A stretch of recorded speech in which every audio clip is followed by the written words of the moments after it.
ఈరోజు పరమ పవిత్రమైన రోజుగా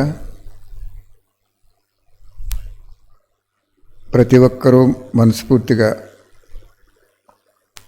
శివబాబాని అనుభవించేసుకోండి.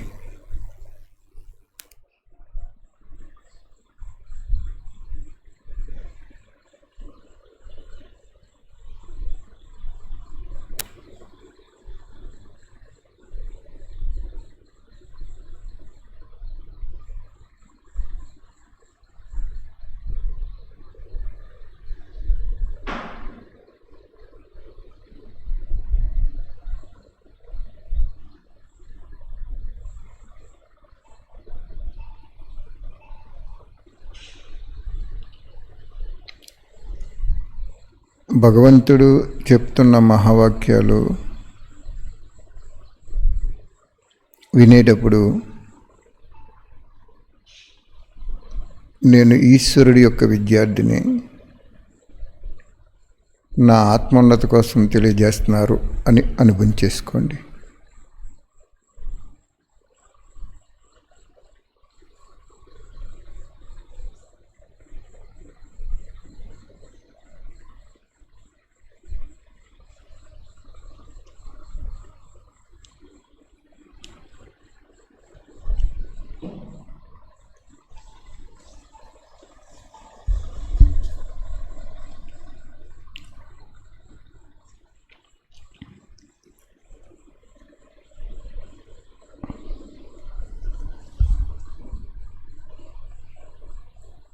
ప్రీతి బుద్ధి ఆత్మల యొక్క గుర్తులు బాబా చెప్తున్నారు. అంటే బాబా మీద ప్రేమ ఉన్న ఆత్మల యొక్క గుర్తులు చెప్తున్నారు. 2వ తారీఖు 2వ నెల 72లోకి వచ్చేసాం. మనం నిన్నే వచ్చాము 72లోకి. బాబా చెప్తున్నారు,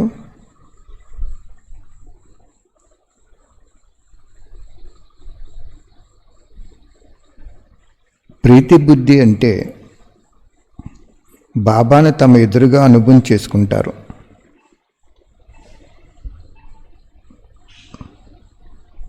ఎప్పుడైతే సదా షణ్ముఖంగా ఉంటారో, షణ్ముఖంగా ఉన్నవారు విముఖ అవరు కదా. ప్రీతి బుద్ధి ఆత్మలు సదా బాబాకి షణ్ముఖంగా ఉన్న కారణంగా వారి నోటి నుండి, మనసు నుండి ఈ మాటలు వస్తాయి. నీతోనే తింటాను, నీతోనే కూర్చుంటాను, నీతోనే మాట్లాడతాను, నీతోనే సర్వ సంబంధాలు నిలుపుకుంటాను, నీ నుండే సర్వప్రాప్తులు పొందుతాను అని వారు నోటి నుండి ఇటువంటి మాటలు మాట్లాడతారంటున్నారు బాబా. మరియు ప్రీతిబుద్ధి ఆత్మకి ఇంకో గుణం ఏంటంటే, తనువు ఏదో ఒక సమయంలో వినాశనం అయిపోతుందని స్మృతి ఉంటుంది వాళ్ళకి. ఎందుకంటే తను వినాశనం అయిపోతుందని ఎప్పుడైతే స్మృతి ఉందో, ఆత్మ బాబా ప్రేమలో లీనమైపోతుందని చెప్తున్నారు బాబా. మా అమ్మ ఈ ఒక్క పురుషార్థం ద్వారా విజయం పొందింది. ఆవిడ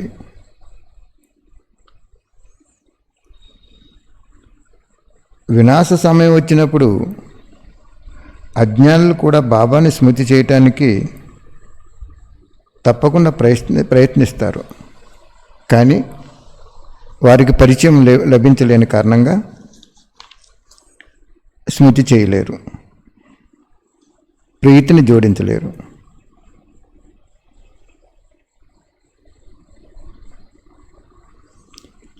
ఒకవేళ ఇది అంతిమ సమయం కూడా కాదు, అంతిమ గడియ అనే స్మృతి ఉండటం ద్వారా మీకు ఇంకెవ్వరూ స్మృతి రారు. ఇదే ప్రీతి బుద్ధి ఆత్మ యొక్క గుర్తులు.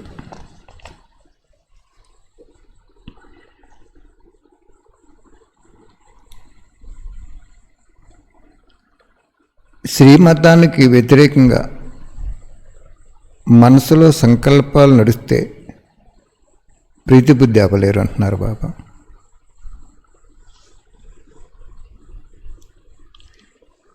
విజయరత్నంగా అవ్వటానికి మిమ్మల్ని మీరు ప్రీతిబుద్ధిగా చేసుకోండి. అలా ప్రీతిబుద్ధి లేకపోతే ఉన్నత పదవి పొందటానికి బదులు చాలా తక్కువ పదవి పొందుతారు.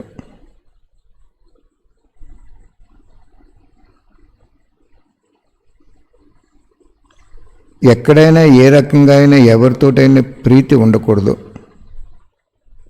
ఒకవేళ ఉంటే విపరీత బుద్ధిలోకి వెళ్ళిపోతారు.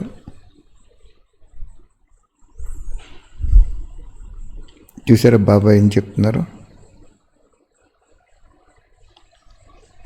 బాబా మీద ఎక్కువ ప్రేమ పెట్టుకోమంటున్నారు. బాబా మీద ప్రేమ ఉన్న ఆత్మలు మాటలు ఎలా ఉంటాయి? నీతోటే ఉంటాను, నీతోటే తింటాను, సర్వ సంబంధాలు నీతోనే జోడిస్తాను, సర్వప్రాప్తులు నీ నుండే పొందుతాను అని మనసు ఆరాటపడుతూ ఉంటుందంట. మరి అలా ఉన్నామో లేదో ఒకసారి పరిశీలించుకోండి. ఒకవేళ ఎప్పటి వరకు సదా ప్రీతిబుద్ధి అవ్వలేదు అంటే ఎక్కడో అక్కడ సూక్ష్మ రూపంలో లేక స్థూల రూపంలో ఎవరితో అయినా లేక ఎక్కడైనా ప్రీతి జోడించి ఉంటే కనుక వర్తమాన సమయంలో కోర్సు సమాప్తి అయి రివైజ్ కోర్సు నడుస్తుంది. అంటే పరీక్షా సమయం చాలా దగ్గరగా ఉంది. దీని ద్వారా అర్థం చేసుకోండి. ఎందుకంటే ఈ సమయంలో ఇచ్చే పేపర్లో మీరు సఫలీకృతం అయితే ఈ మార్కులు కూడా అంతిమ పేపర్లో కలుస్తాయి. వికర్మలు చేసేవారు ఇక్కడి వరకు అర్థం చేసుకోండి. మనకు ప్రీతిబుద్ధి లేకపోతే బాబా ఏం చెప్తున్నారంటే ఎక్కడో అక్కడ ఎవరికో ఒకరికి చిక్కుపోయామని చెప్తున్నారు బాబా. ఆ చిక్కుకుపోవటం వలన బాబా మీద ప్రేమ జోడించలేమని చెప్తున్నారు.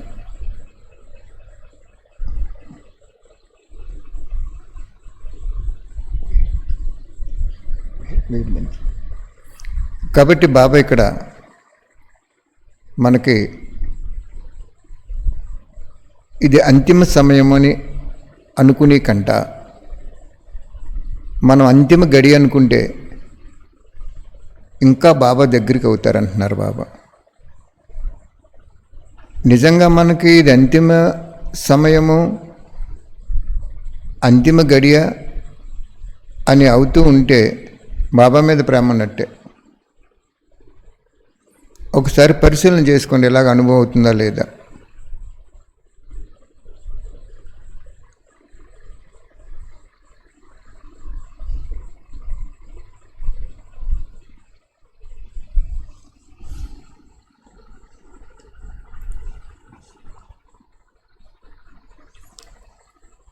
ఎప్పుడైతే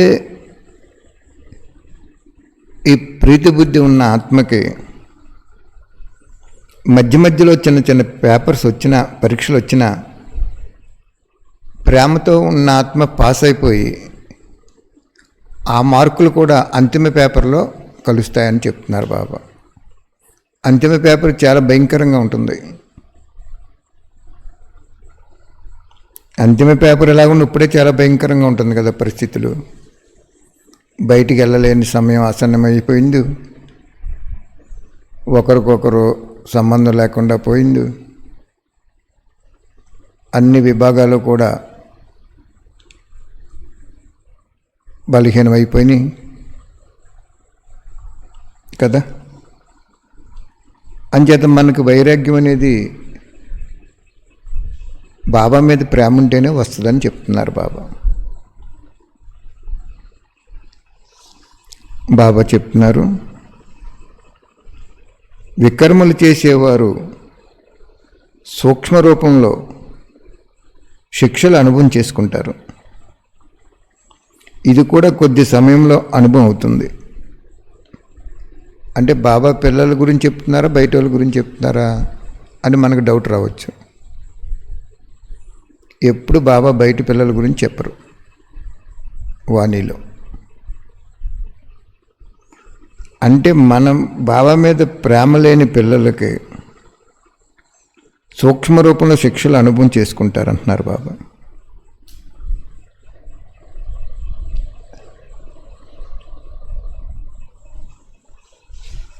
అర్థమైందా?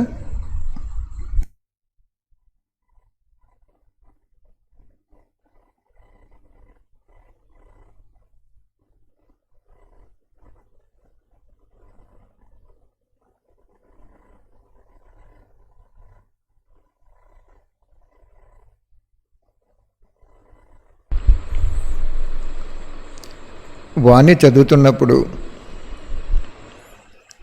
మనం ఏం అనుభవం చేసుకోవాలి, చెప్పి వాళ్ళు ఎలా అనుభవం చేసుకోవాలంటే 50 సంవత్సరాల క్రితం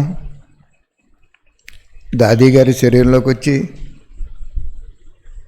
చక్కటి స్థితిలో జ్ఞానం చెప్పారు బాబా. అది ఈరోజు మనం రివైజ్ చేసుకుంటున్నామంటే మనం ఎంత అదృష్టవంతులు. భగవంతుడి వాక్యాలు వల్లివేసి తిరిగి చెప్తున్నామంటే మన అదృష్టం ప్రపంచంలో ఇంకెవరికి ఉండదు, మనకున్న అదృష్టం. అలాగ అనుభవం చేసుకోవాలి. వినేవాళ్ళు కూడా నా కోసం చెప్తున్నారు బాబా, ఈ లక్షణాలు నాకు ఉన్నాయా లేదా, లేకపోతే ఈ రోజు నుంచే మనం నింపుకోవాలి అని అనుభవం అవ్వాలి. అర్థమైందా? బాబా చెప్తున్నారు, ప్రీతి బుద్ధి లేకుండా వికర్మలు చేసేవారు సూక్ష్మ రూపంలో శిక్షలు అనుభవం చేసుకుంటారు. ఇది కూడా కొద్ది సమయం తర్వాత అనుభవం అయిపోతుంది. మరి ఇప్పుడు మనకు అనుభవం అవుతుంది కదా. బాబా అన్ని లాక్డౌన్ చేశారు.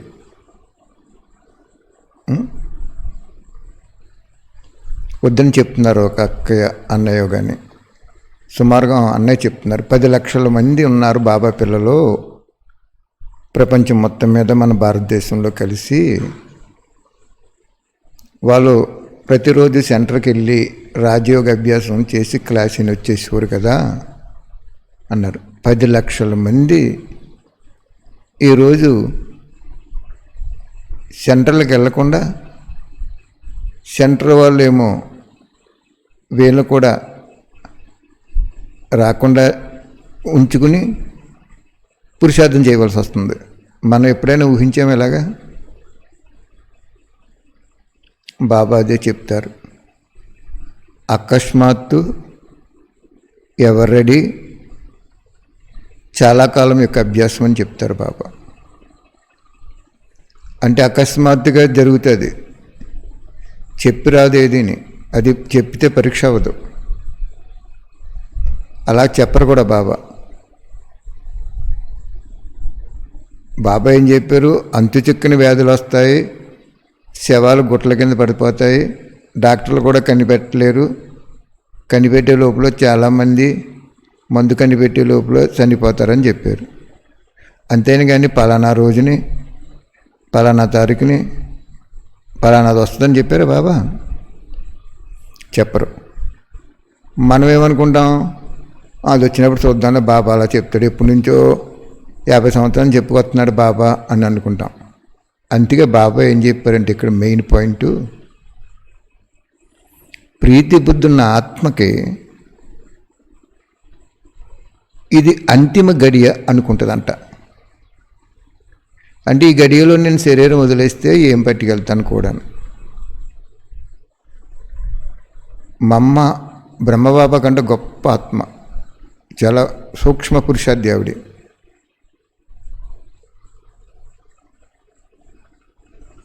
అందుకే ముందు వారు శరీరం వదిలేశారు.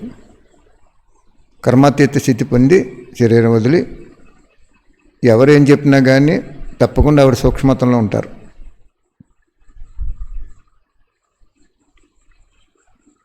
ఎందుకు ఆవిడ అంత బాబా మీద ప్రీతి పెట్టుకున్నారంటే ఇది అంతిమ గడి అనుకునేవారు వారు. ఈ సెకండ్లో శరీరం వదిలేస్తే బంధువులు లేరు, సంబంధికులు లేరు, బ్యాంకులో కోట్లు ఉన్నా కూడా రాదు, ఎన్ని నగలున్నా ఎన్ని వస్తు వైభవాలు ఉన్నా ఎవరైనా వస్తారా? నెక్స్ట్ జన్మకి ఏమన్నా లారీలు వేసి పట్టుకెళ్ళడానికి ఏమైనా ఛాన్స్ ఉంటాయి? అన్నీ ఎంత డ్రామా బాబా తయారు చేశారు అంటే అందులో కళ్యాణం ఉంటుంది. అందుకు బాబా ఇక్కడ చెప్తున్నారు, ప్రీతి బుద్ధున్న ఆత్మ నీతోనే తింటాను, నీతోనే ఉంటాను, నీతోనే సర్వ సంబంధాలు జోడిస్తాను, నీతోనే నీ నుండే సర్వప్రాప్తులు పొందుతాను అని అనుకుంటుందంట. మరి మనం ఉన్నాం అలాగా? ఎవరికి చెప్తున్నారు బాని? మనకే చెప్తున్నారు. కాబట్టి పరిశీలన చేసుకోవాలి. నిన్న చెప్పారు కదా, ఏదైనా సంబంధము అలజడి చేస్తున్నప్పుడు ఆ సంబంధం నాతో జోడించండి అని చెప్పారు బాబా. ఇది బాబా చెప్పారు, కానీ ఇది సామాన్యమైన విషయాలు కావు. ఇవి 63 జన్మల నుంచి మనకి ఇలాగ వెంటొచ్చేసినాయి అన్నీ.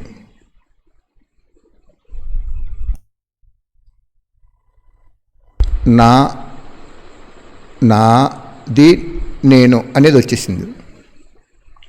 ఇప్పుడు పోవాలంటే పోతాయి అయ్యి, అంత గమ్మున పోవు. కానీ మీకు సులువైన మార్గం ఏమిటంటే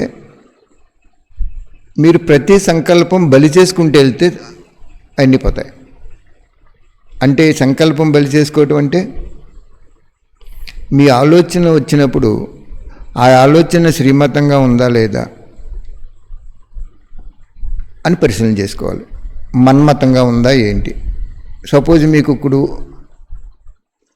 ఒక ఆస్తి కొనుక్కోవాలని కానీ, అంటే ఇప్పుడు చాలామందికి వైరాగ్యం వచ్చేసింది. ఇప్పుడు ఇంతకుముందు బాబా ఫ్రీగా ఈ దైనందిక జీవితం ఫ్రీగా ఉన్నప్పుడు మీరు బాబా పిల్లలయ్యి ఆస్తి పెంచుకోవాలని కానీ, వస్తువులు వైభవాలు పెంచుకోవాలని కానీ, రక్త సంబంధీకుల యొక్క శ్రేయస్సు బాగా ఉన్నతగా పెంచి కుటుంబ గౌరవం పెంచాలి, స్టేటస్ పెంచాలనుకోవటం కానీ,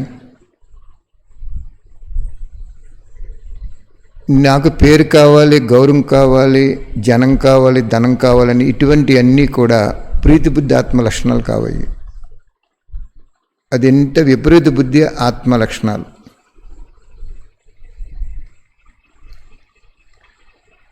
అంచేత ప్రీతి బుద్ధి ఆత్మకి ఏమన్నారు బాబా? నువ్వు ఎక్కడ కూర్చోబెడితే అక్కడ కూర్చుంటాను, ఏది తినిపితే అది తింటాను. ఏం చెప్పాడు బాబా? శ్వాసలో స్మృతుంటారని చెప్పాడు ఇంకో వాణిలో. మాతలను ఎక్కడ కూర్చోబెట్టాడు? వికారాల అగ్నిలో కాలిపోతున్నటువంటి స్థానంలో కూర్చోబెట్టాడు.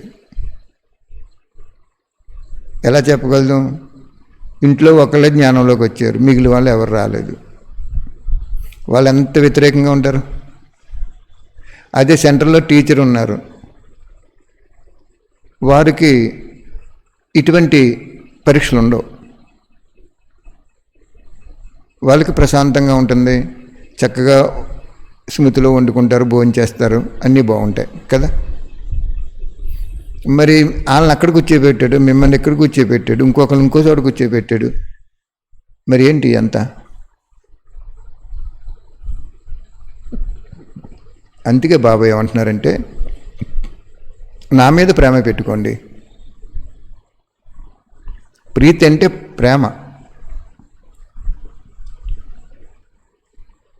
మీకు అన్నీ సరి అయిపోతాయి అంటున్నారు బాబా. అంటే సంకల్పం బలవటం అంటే ఏంటంటే చెప్పమంటారు, చాలా సింపుల్గా, ఇది సామాన్యంగా ఆయన చెప్పినంత తేలిగ్గా ఉండదు ఇది మనకి. మీరు సంకల్పం చేసినప్పుడు ఇది శ్రీమతమా కాదని చూసుకొని, శ్రీమతం కాబట్టి వదిలేయాలి. ఒకవేళ మీకు అర్థం అవ్వలేదు, త్యాగము తపస్సున్న ఆత్మని అడగాలి. ఎవరి దగ్గర త్యాగం ఉందో తపస్సు ఉందో వాళ్ళకి టచింగ్ ఇస్తారు బాబా.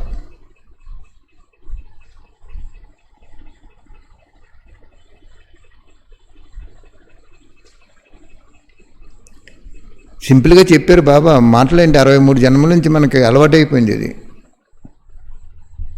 అందుకు బాబా దీనికి సింపుల్ పాయింట్ ఏంటంటే, సంకల్పం వచ్చిన వెంటనే మీరు చేసేయకండి దీన్ని.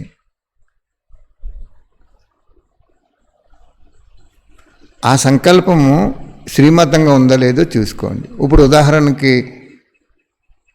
ఈ కరోనా రాకముందు మీకు ఇంకా ఆస్తి ఐశ్వర్యాలు, సిరి సంపదలు, వస్తు వైభవాలు, బంధు ప్రీతి, సంబంధం తగులుబాటు ఇవన్నీ ఉన్నాయనుకోండి, మీకు ప్రీతి బుద్ధి లేనట్లే.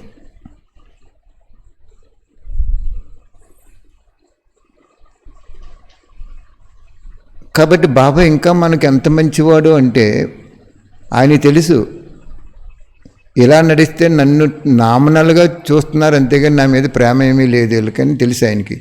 ప్రేమ ఉన్నప్పుడు ఏం చేస్తారంటే సర్వస్వం బలైపోతాం ఆయనకి మనం.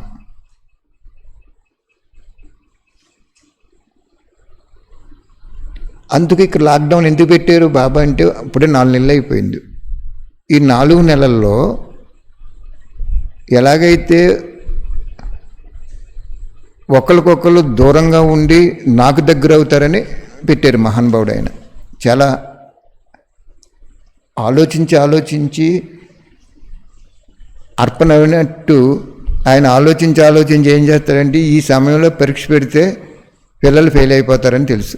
లీవ్ చేశారు, ఈ చోటు వదిలేయండి, ఈ చోటు వదిలేయండి, ఈ చోటు వదిలేయండి అని సందేశం వస్తుంది పైనుంచి.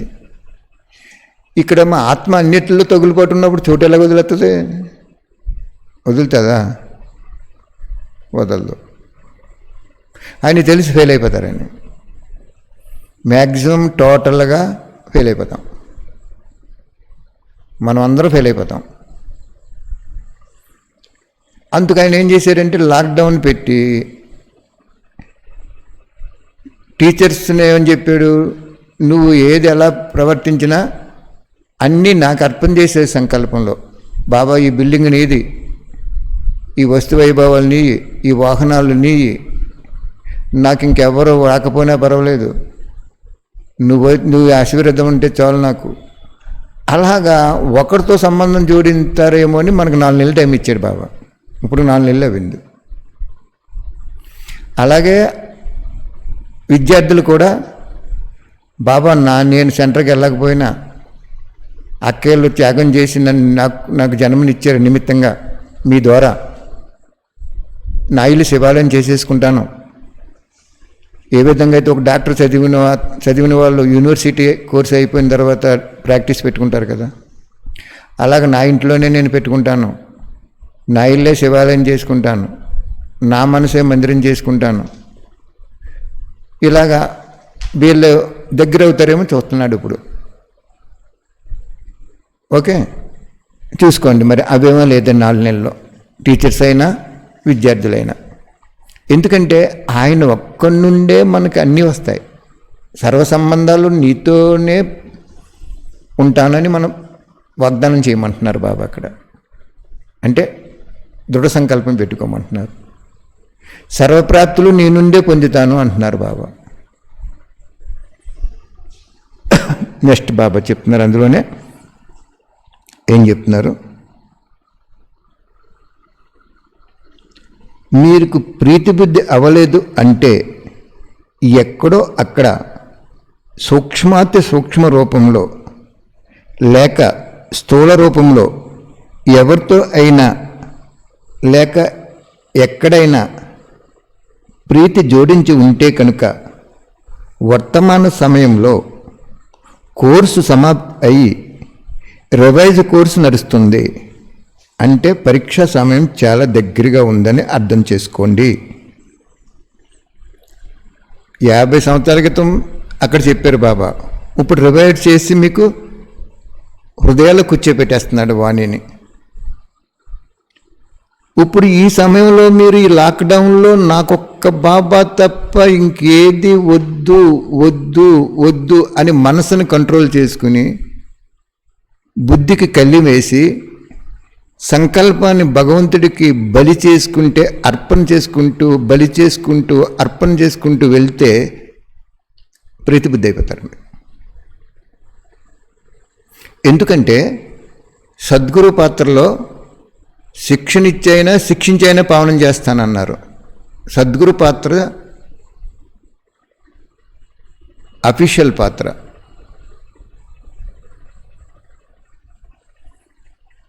అందులో దయ ఉండదు. కాబట్టి అయినా సరే ఆ సద్గురు పాత్రలో కూడా ఏం చెప్పారు బాబా? శిక్షనిచ్చైనా శిక్షించైనా పావనం చేసేస్తాను అన్నారు బాబా. అంటే ఇప్పుడు శిక్షణ ఇస్తున్నారు, ఇంకా మనకి స్పెషల్ శిక్షణ ఇస్తున్నారు బాబా కదా. ఎంత స్పెషల్గా ఇస్తున్నారని శిక్షణ. ఈ శిక్షణ కూడా మనం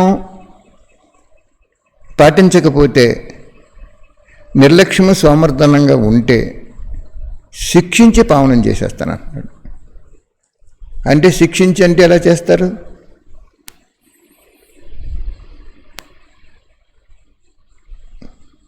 చెప్పాను కదా మీకు, రోజు రోజుకి తమోగుణం అయిపోతున్న ఈ ప్రపంచం ఇంకా మళ్ళీ రాజుకుంటుంది, ఒరిజినల్ స్టేజ్కి వస్తుందని మీరు కల్లో కూడా ఊహించద్దు.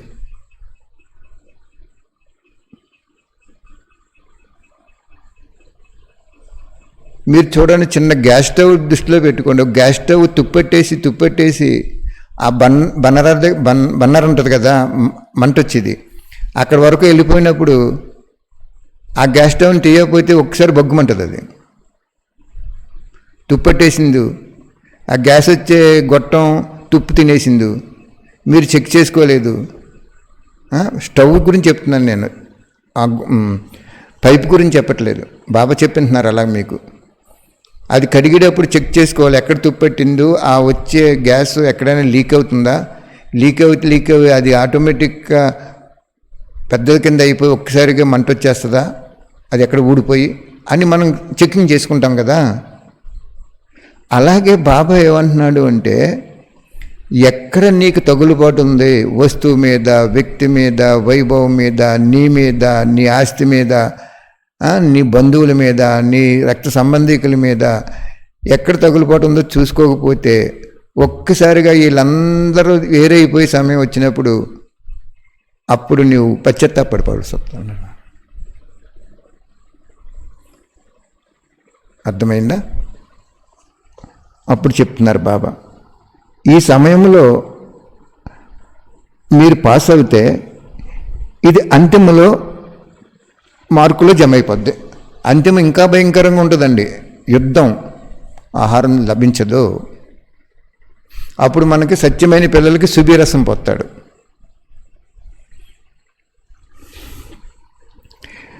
బాబా చెప్తున్నారు, వికర్మలు చేసేవారు, ఈ ప్రీతి బుద్ధి గురించి వరకు చెప్పాడు. ప్రీతి బుద్ధి లేకుండా బాబా చూసొచ్చారేంటి? బాబా అలా చెప్తారులే, 1976 నుంచి కూడా చెప్తానున్నారు వినాశనం అని. బాబాని కూడా ధిక్కరించేస్తారు. బాబా పిల్లలై బాబాను కూడా ధిక్కరిస్తారు. బాబా చెప్తున్నారు, వికర్మలు చేసేవారు, ప్రీతిబుద్ధి లేనివారు సూక్ష్మ రూపంలో శిక్షలు అనుభవం చేసుకుంటారు. అది కూడా కొద్ది సమయంలో అనుభవం అవుతుంది.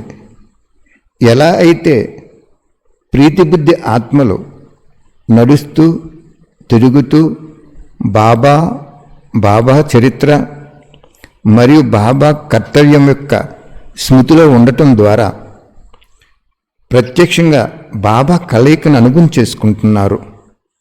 అలాగే విపరీత బుద్ధి ఆత్మలో వేరైన కారణంగా సూక్ష్మ శిక్షలు అనుభవం చేసుకుంటారు. అందువలన బాబా ముందే వినిపిస్తున్నారు. ఈ శిక్షలో అనుభవం చాలా కఠినమైనది. వారి ముఖం ద్వారా అందరూ ఈ సమయంలో ఈ ఆత్మ ఈ శిక్ష అనుభవిస్తుందని వాళ్ళకి ఇతరులకు అనుభవం అయిపోతుంది. ఎంత తమను తాము దాచుకోవడానికి ప్రయత్నం చేసినా కానీ దాగదు. ఆ ఒక్క సెకండు శిక్ష అనేక జన్మల దుఃఖాన్ని అనుభవం చేస్తుంది. ఎలా అయితే బాబా షణ్ముఖంగా రావటం ద్వారా ఒక్క సెకండు కలయిక ద్వారా ఆత్మ అనేక జన్మల దాహం తీర్చుకుంటుందో, అలాగే విముఖం అయిన వారికి కూడా శిక్షల అనుభవం అయిపోతుంది. మరలా శిక్ష నుండి విడిపించుకొని తమ స్టేజ్కి రావటంలో చాలా చాలా శ్రమ పడుతుంది. అందువలన మీ మీద ప్రేమ ఉండటం వలన మొదటే వార్నింగ్ ఇస్తున్నాను. ఇప్పుడు పరీక్షా సమయం నడుస్తుంది. తరువాత మరలా బాబా ఈ కర్మకి ఇంత గుహ్యమైన శిక్ష ఉందా, నాకేమి తెలీదు అని నా మీద నింద వేయకండి. ఎంత స్మూత్గా చెప్తున్నారు చూడండి బాబా. అందువలన ఈ సూక్ష్మ శిక్ష నుండి రక్షించుకోవటానికి మీకు మీరే నిరంతరము జాగ్రత్తగా ఉండండి. ఇప్పుడు పొరపాట్లు చేయకండి. ఒకవేళ పొరపాటు చేస్తే 100 రెట్లు శిక్ష ఇక్కడే అనుభవించవలసి వస్తుంది. ఒకవేళ మంచి చేస్తే 100 రెట్లు లాభము ఇక్కడే పొందుతారు. ఈ మాట ఇప్పుడు ప్రత్యక్షంగా అనుభవం అయ్యే సమయం ఆసన్నమవుతుంది. అందువలన సదా బాబాకి షణ్ముఖంగా ప్రీతిబుద్ధి అయి ఉండండి.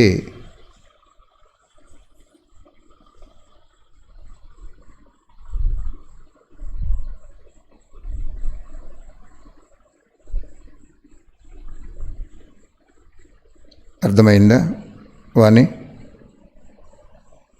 72లో చెప్పారు బాబా.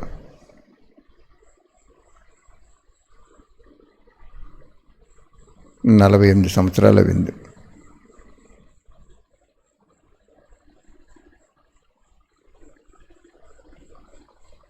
విపరీత బుద్ధున్న ఆత్మ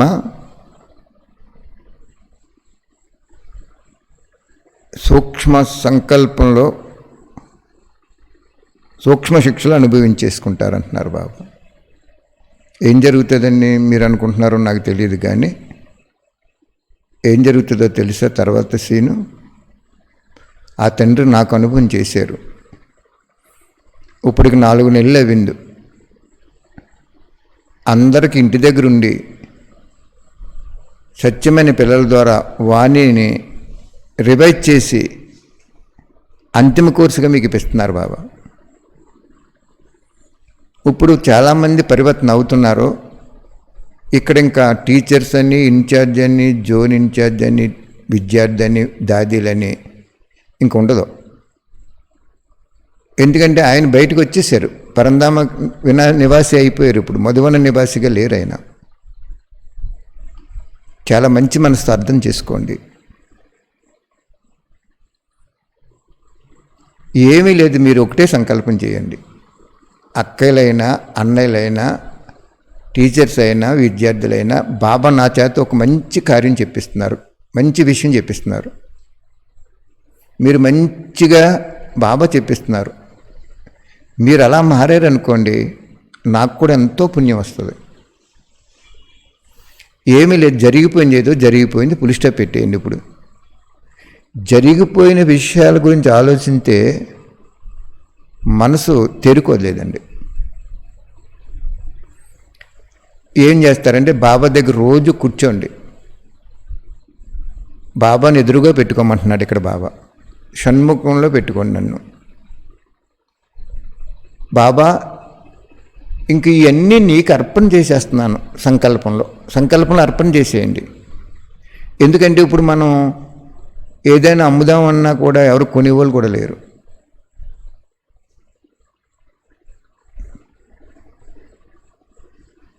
కాబట్టి ఈ స్థూలం కొనేవాళ్ళు కూడా లేరు ఇప్పుడు. అంచేత మీరు సూక్ష్మంలోకి వచ్చేయండి. అందరూ కూడా బాబా నేను ఇప్పటి వరకు ఎక్కడో అక్కడ చిక్కుకున్నాను, తప్పకుండా సూక్ష్మంగా చిక్కుకున్నాను. ఇప్పుడు నువ్వు చెప్పిన వాణి ప్రకారం ఆ సూక్ష్మంగా చిక్కుకున్నట్టు కూడా నాకు తెలియదు బాబా. కాబట్టి బాబా ఈ దేహము కూడా నువ్వే నడిపించు,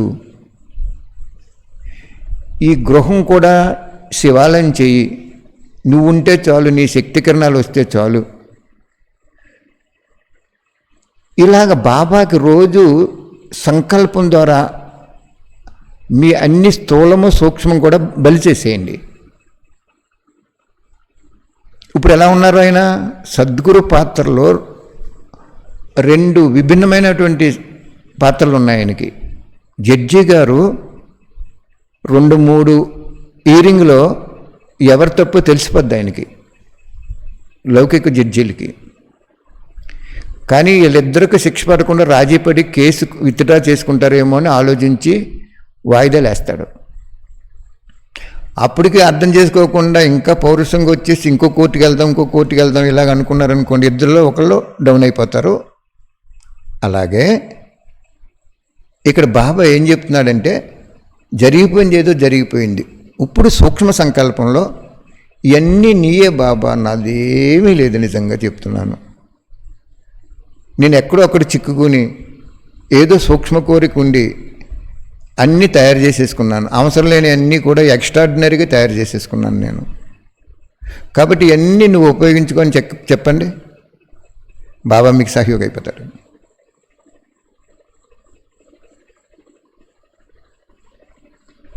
ఎలాగంటే ఒక మోటార్ సైకిల్ మీద కానీ సైకిల్ మీద కానీ వెనకాల కూర్చున్న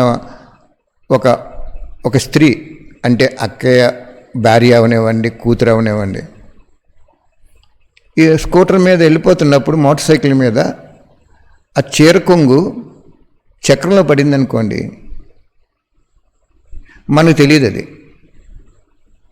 కొంత లెక్క వెళ్ళేటప్పటికి అది చుట్టేసుకున్న తర్వాత మనం లాగేసి కింద పడేస్తుంది. పాడేసినప్పుడు ఆ స్పీడ్లో మనం కూడా 2-3 వెనకాల ఆ చీర కొంగు ఎప్పుడైతే చక్రంలో చుట్టేసిందో కొంత లెక్క ఈడ్చుకుంటూ వెళ్ళిపోద్ది.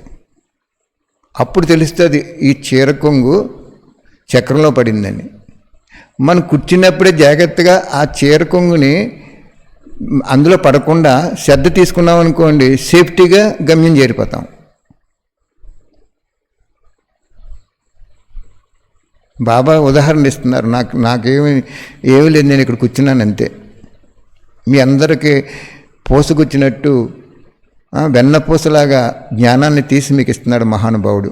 ఆయన రుణం మనం ఎవరు, మీరు కానీ నేను కానీ ఈ ప్రపంచంలో ఏ బ్రాహ్మణాత్మ కూడా తీర్చుకోలేదు. ఇంకా దయాహృదయంగా ఉన్నాడు సద్గురు పాత్రలో కూడా. అదే కూర్చునేటప్పుడు అందుకే మోటార్ సైకిల్కి శారీ గార్డ్ వేస్తారు. ఒక్కోసారి శారీ గార్డ్ వేసినా కూడా చుట్టేసుకున్నవి ఉన్నాయి, గాలికి అటు ఇటు కదిలిపోయో. అంతే కదా, ఎంత జాగ్రత్తగా ఉండాలి. ఆ తర్వాత కింద పడిపోతారు, ఈడ్చుకుంటూ వెళ్ళిపోద్ది. ఆ పడిపోయినట్టు కూడా ఆ డ్రైవ్ చేసి వాళ్ళకి తెలియదు. ఒక్కొక్కసారి ఏం చేస్తారంటే పక్కన వెళ్తున్న వాళ్ళు, అమ్మ కొంచెం స్లో చేయని చెప్పి సైకి చేసి ఆ చీరను సరిదిద్దుకో అమ్మ అంటారు. అలా చెప్తున్నాడు బాబా ఇప్పుడు మనకి. పక్కన ఎవరైనా వెళ్తా నేను స్పీడ్గా స్లో చేసి ఆ చీర కొంగు చక్రంలో పడుతుందని చెప్పినప్పుడు అప్పుడు గ్యాస్ పెట్టుకుని జాగ్రత్తగా ఉంటాం మనం. అలాగే బాబా ఇప్పుడు ఏం చెప్తున్నాడంటే, పోలండి మీరు ఎక్కడో అక్కడ చిక్కుపోయారు సూక్ష్మంగా. ఆస్తి కావాలనో, పెద్ద పెద్ద బిల్డింగ్లు కావాలనో, పెద్ద పెద్ద వాహనాలు కావాలనో, నా ఇంటి ముందు కూడా ఒక పెద్ద వాహనం కావాలనో, నేనే ఇక్కడ రాజ్యార్కం చేసేయలేనో, నా దగ్గర ఎంతోమంది సేవాదారులు ఉండాలనే బాబా పేరు మీద రకరకాలుగా ఎప్పుడు కూడా ఒకరి చేత మీరు సేవ చేయించుకోవటం జీవితంలో ఉండకూడదు. ఒకరి చేత మీరు సేవ చేయించుకున్నారా, బాబా సేవ తప్ప మీరు తప్పకుండా వాళ్ళకి రుణపడిపోతారు. కాబట్టి ఇక్కడ బాబా ఏమంటున్నారంటే, సద్గురువులో ఉండి జరిగిపోయింది, ఏదో జరిగిపోయింది, చుట్టేసిన చీర లాక్కెళ్ళిపోయింది, చర్మం కొట్టుకుపోయింది, అప్పుడు ఏం చేస్తారు? హాస్పిటల్కి వెళ్ళి కొట్టేయించుకుంటే రక్షించుకోవడానికి చూస్తారు కదా. అలాగే బాబా ఇంకా అలా పడిపోకుండా ఆ పక్కన ఆయన ఎవరో ఒకరు శారీ ఇందులో పడిపోతుందని చెయ్యూపి స్లో చేసి బాబు అది చూసుకోమంటారు. అలాగే బాబా ఇంకా శిక్షించే ముందు శిక్షణ ఇస్తున్నారు, అది గ్రహించండి. అంచేత బాబా ఇక్కడ ఏం చెప్పారంటే, నన్ను నిందించకండి, ఈ కర్మకి ఈ సూక్ష్మంగా ఈ శిక్ష పడిపోతుంది నీకని చెప్తున్నాను. ఇప్పుడు ఆ శిక్షలు చాలా భయంకరంగా ఉంటాయి. 1కి 100 రెట్లు శిక్ష పడిపోతుంది. అనేక జన్మలను చేసిన పాపం కూడా ఈ సంస్కారం రూపంలో వచ్చి ఈ ఈశ్వరుడు పిల్లగా అయ్యి మనం అదే సంస్కారాన్ని ఉంచుకున్నామని ముఖ కవలికలు స్పష్టంగా తెలిసిపోద్ది అని చెప్తున్నారు బాబు మహానుభావుడు. కాబట్టి ఇప్పుడు సద్గురుగా ఉన్నారు కాబట్టి ప్రతి ఒక్క బిడ్డ, మధుమలలో ఉన్న బిడ్డ అయినా, సెంటర్లో ఉన్న బిడ్డ అయినా, కుటుంబంలో ఉన్న బిడ్డ అయినా, నాకు బాబా నువ్వు ఒక్కడవే కావాలి, రోజు బలి చేసేసుకునేలాగా, బాబా నిజంగా నాకు ఇంతవరకు ఏమీ తెలియదయ్యా, నీలో అంత శక్తి ఉందని, ఈ ప్రపంచం అంతా నీదని కూడా నాకు తెలియట్లేదు, ఒక్క తాళం వేసి మొత్తం అన్నీ బంద్ చేసేసావు, కాబట్టి బాబా నువ్వు నాకు కావాలి, ఈ ఇల్లుకి అద్దె కట్టాలి, నువ్వే కట్టుకో, వ్యాపారం లేదు, వ్యవహారం లేదు, ఏదీ లేదు. ఇలాగ బాబాకి మీ సంకల్పాలన్నీ కూడా రోజు మంచి మనసుతో, దివ్య బుద్ధితో, సర్వశక్తివంతుడని గ్రహించి మీ సంకల్పాన్ని బలి చేసుకుంటే చాలా ఉన్నతులకు వెళ్ళిపోతారని చెప్తున్నారు బాబా. ఎలాగ చెప్పాను కదా మీకు, ఆ శారీ అందులో పడిపోతున్నప్పుడు పక్కన మోటార్ సైకిల్ మీద వెళ్తున్న అతను చూసి వెనకాల నుంచి కొంచెం దాన్ని ఓవర్టేక్ చేసి చెయ్యూపి ఆగండి అని చెప్పి, ఏం చేతండి ఇద్దరు స్పీడ్గా వెళ్తారు, ఆగండి అని చెప్పి అమ్మ శారీ ఎందులో పడిపోతుంది చూసుకో అన్న ఎలా చెప్తారో అలా బాబా మనకు ఇప్పుడు సైకి చేస్తున్నాడు. అర్థమైందా? మరి ఇంకా ముందు పాయింట్లకు వెళ్ళిపోవచ్చా? అర్థం చేసుకున్నారా? చూసుకోండి ఎక్కడ చిక్కుకుందో. లేకపోతే బాబా ఏం చెప్తున్నాడు, సూక్ష్మ శిక్షలను రక్షించుకోవడానికి మీకు మీరే సదా జాగ్రత్తగా ఉండండి. ఇప్పుడు పొరపాట్లు చేయకండి. ఒకవేళ పొరపాటు చేస్తే 100 రెట్లు శిక్ష ఉంటుంది, మంచి చేస్తే 100 రెట్లు లాభం ఉంటుంది. ఈ రెండు కూడా ఇప్పుడు వెనువెంట జరిగే సమయం ఆసన్నమైపోయింది.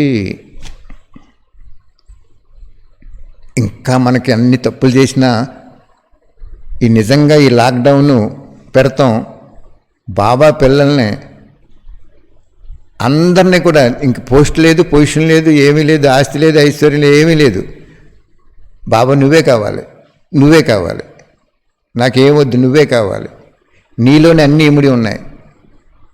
ఇలాగా గుణగానం చేసుకుంటూ ఆయన శక్తుల్ని అనుభవం చేసుకుంటూ సంకల్పాన్ని బలి చేసుకెళ్ళండి. సంకల్పంపై కంట్రోల్ పెట్టేసుకోండి. నిన్న కూడా చెప్పాడు కదా బాబా, సూక్ష్మ సంకల్పంలో అతీతం అవ్వకపోతే నువ్వు పరిస్తావు అన్నారు.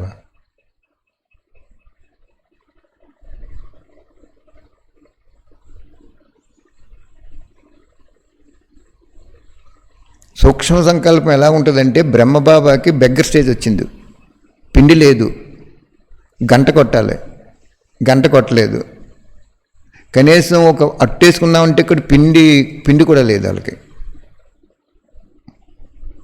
ఎవరైనా ఊహింతారా బ్రహ్మబాబాకి జరిగింది?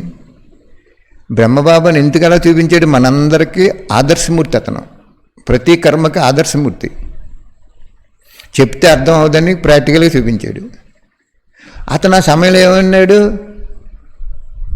సూక్ష్మ సంకల్పం కూడా అయ్యో ఈరోజు పిండి లేదు,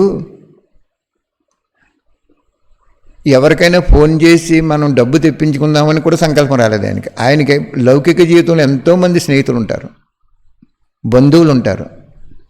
1,00,000 రూపాయలు పంపించండి, ఇలాగ స్టే బాగోలేదంటే వెంటనే మనిషినిచ్చి కూడా పంపించేసే వాళ్ళు ఉన్నారు ఆయనకి. అంత ఒరిజినల్ పలుకుబడి ఉంది ఆయనకి.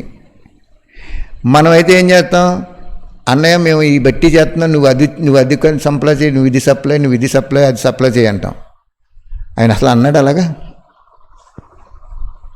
మేము బట్టి చేసేటప్పుడు బాబా మాకు అదే నేర్పారు, అస్సలు నువ్వు ఎవరిని ఏమి అడక్కో, అసలు ఎందుకు పెడుతున్నావు అక్కడ, ఇటువంటి వాణీలన్నీ వాళ్ళ హృదయాలు కూర్చోబెట్టడానికి క్లబ్ చేస్తున్నావు, పుణ్యక్షేత్రం. అక్కడ ఈ భగవంతుని ప్రత్యక్షం చేయటం వల్ల ఆ పుణ్యక్షేత్రం కూడా ప్రతి కల్పము హైలైట్ అయిపోతుందని చెప్పారు. మాకు నిజంగా అనుకున్న దానికంటే ఎక్కువ ధనం వచ్చేది, జనం వచ్చేవారు, ఎంతో ఆనందం పొందేవారు. ఆ స్థానం కూడా మహాపుణ్యక్షేత్రం అయిపోయింది మళ్ళీ కల్పం వచ్చేటప్పటికి. అంత రహస్యాలు చెప్పేవాడు బాబా మాకు. కాబట్టి సహృదయంతో మీకు నేను చెప్పేది ఏంటంటే, సంకల్పంలో బలి చేసుకుంటే వెళ్ళిపోండి, సంకల్పంలో బలి చేసుకుంటే వెళ్ళిపోండి. నీకు కొంతమంది అన్నయ్యలు అక్కయ్యలు అడిగారు, మాకు ఈ ఆస్తులు ఉన్నాయి, ఇలాగ ఏం చేయాలని.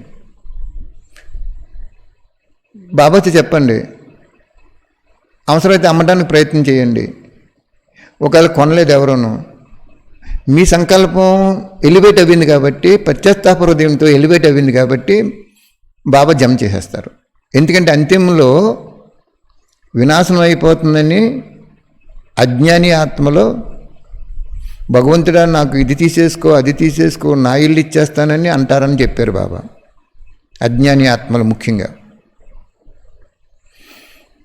అప్పుడు బాబా ఏం చెప్పారు, నేను దాతను కాబట్టి, ఇచ్చేవాడిని కాబట్టి, ఆ పిల్లలకి ప్రేమతో ఇచ్చినా భయంతో ఇచ్చినా పతనం అయిపోతుందని పరమేశ్వరుడికి ఇచ్చినా నేను వాళ్ళకి ప్రాప్తిస్తాను, కానీ ఒకటే ఇస్తానన్నాడు. అందుకే ఈ 222 దేశాలు కూడా మీకు అంతిమంలో వచ్చినాయి. అట్లా చరిత్ర చూసుకుంటే ఒక 700-800 సంవత్సరాల క్రితం ఈ దేశాలన్నీ వచ్చినాయి. అంటే వాళ్ళ లాస్ట్ని పరిస్థితులుగా అయి కనపడుతున్నప్పుడు వాళ్ళు నా ఇల్లు ఇచ్చేస్తాను, నా ఆస్తి ఇచ్చేస్తాను అన్నీ అంటారు. వాళ్ళకే ఎత్తున్నప్పుడు నీకెందుకు ఎవరు బాబా, నీకెవరా? ఇంకా లాక్డౌన్ ఎత్తేస్తారు, వ్యాధులు తగ్గిపోయిన పూర్తిగా ఏదో వ్యాక్సిన్ కనిపెట్టించారు బాబా.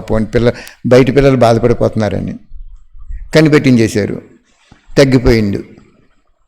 మళ్ళీ తగ్గిపోయేటప్పటికి మనం ఏమైపోతాం, మళ్ళీ ఏం వ్యాపారం చేద్దాం, మళ్ళీ సెంటర్కి వెళ్ళిపోదాం, బట్టీలు పెట్టేసుకుందాం, మళ్ళీ అందరం కలిసిపోదాం, ఇలా అనుకున్నారనుకోండి ఏమవుద్ది, ఫెయిల్ అయిపోతాం మనం. అంచేత ఇది ఒక్కసారి తమోలోకి వెళ్ళినప్పుడు మళ్ళీ సత్వలోకి వస్తుందనేది ఎప్పుడు మీరు ఎక్స్పెక్ట్ చేయొద్దు.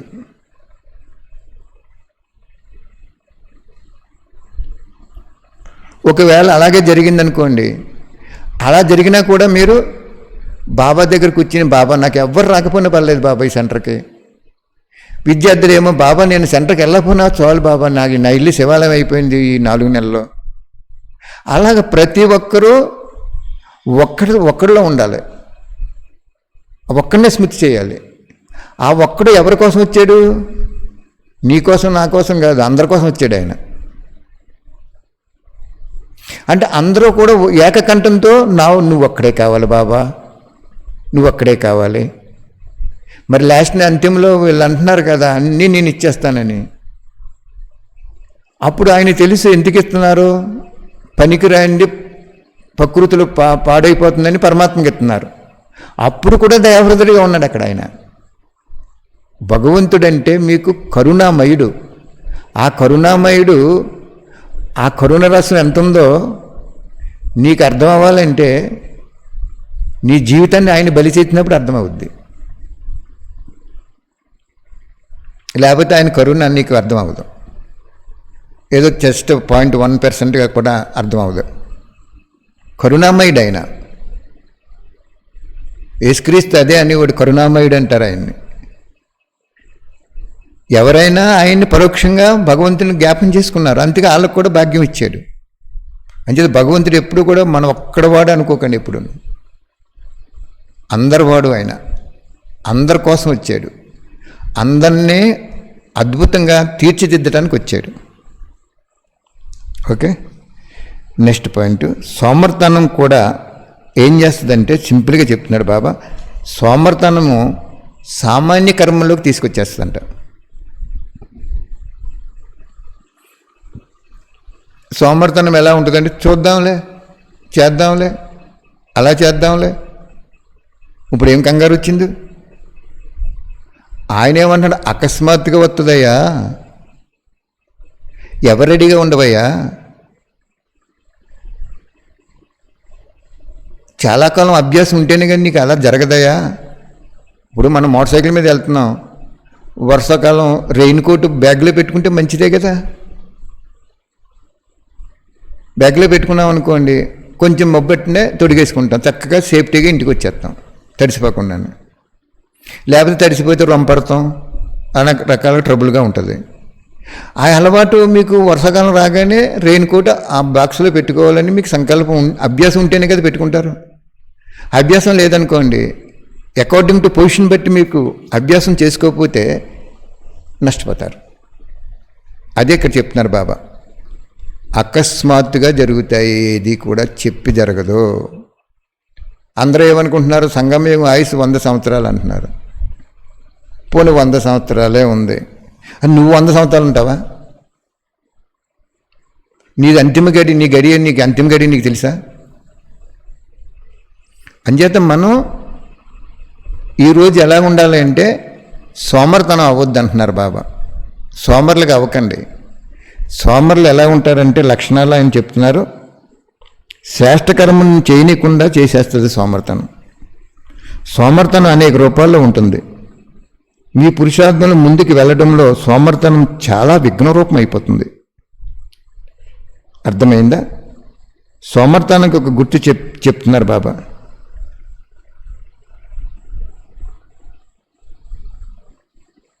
సోమర్తనం గుర్తు ఎలా ఉంటుందంటే చూద్దాం, చేద్దాం, ఇప్పుడే చేయాలా, కంగారు ఏముంది అని అనుకుంటారంటున్నారు బాబా. ఆ విషయాలు, ఆ చిన్న సోమర్తనం ఏం చేస్తుందంటే బాబా అంటున్నారు, ప్రాప్తి నుంచి వంచితం చేసేస్తుంది. సంగమయుగ ప్రాప్తి నుంచి వంచితం చేసేస్తుందట. సంగమయుగంలో ప్రాప్తులు ఎలా ఉంటాయంటే ప్రత్యక్ష ఫలాలు ఇవి. ఆ ప్రత్యక్ష ఫలం నుంచి కూడా వంచితం చేసేస్తుంది అంటున్నారు బాబా.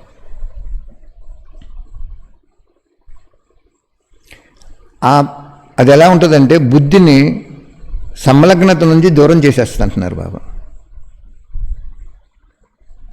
బుద్ధి మీద యుద్ధం చేస్తుంది అంటున్నారు బాబా. అది ఏది? సోమర్తనం. సోమర్తనం, నిర్లక్ష్యం, బద్ధకం ఇవన్నీ కూడా అవగుణాలు కదా. అంచేత సోమర్తనం ఎప్పుడో కాదు, ఇప్పుడే చేయాలనుకోవటమే సోమర్తనాన్ని జయించటం. ఓకే, నెక్స్ట్ సంగమయుగం యొక్క ఖజానాలు వివరంగా తెలపమంటున్నారు బాబా. సంగమయుగంలో ఖజానాలు ఏవేంటండి?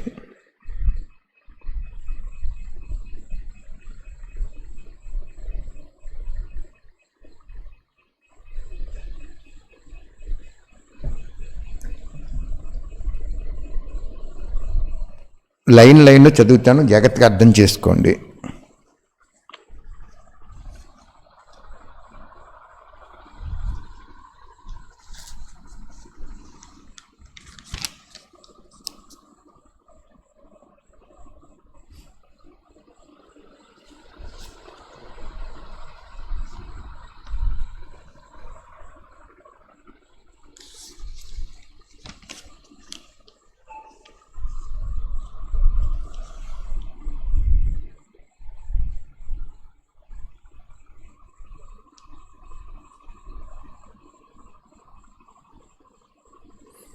అన్నిటికంటే ఉన్నతోన్నతమైన త్యాగం ఏంటని అడుగుతున్నారు బాబా. జ్ఞానం, అభిమానం అన్నిటికంటే త్యాగం చేయాలంటున్నారు. జ్ఞానం, అభిమానం అంటే ఇదివరకు కూడా నేను చెప్పాను మీకు. అంటే నేనే యోగిని, నేనే జ్ఞానిని, నా వలన ఇవన్నీ జరుగుతున్నాయి, ఇవన్నీ అనుకునేది జ్ఞానం యొక్క అభిమానం అంటున్నారు బాబా. భగవంతుడి జ్ఞానం మీద అభిమానం లేదు, మన సొంత డిక్టేషన్ మీద అభిమానం వచ్చేస్తుంది.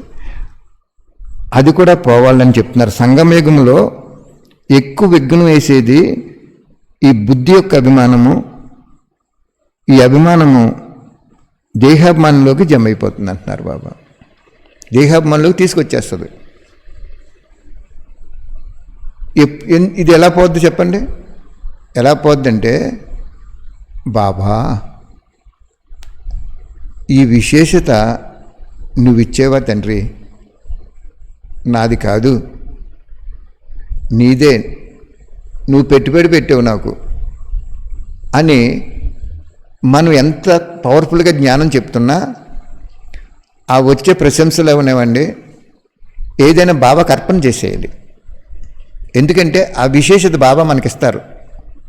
ఆ తర్వాత మనకేమనిపించదంటే, భగవంతుడి ఇచ్చేడు ఈ విశేషతను అనుకోకుండా మన గొప్పతనం అనుకుని, మన గొప్పతనం వల్ల అందరూ మనల్ని పొగుడుతున్నారు కదని అహంకారంలోకి వెళ్ళిపోద్ది ఆత్మ.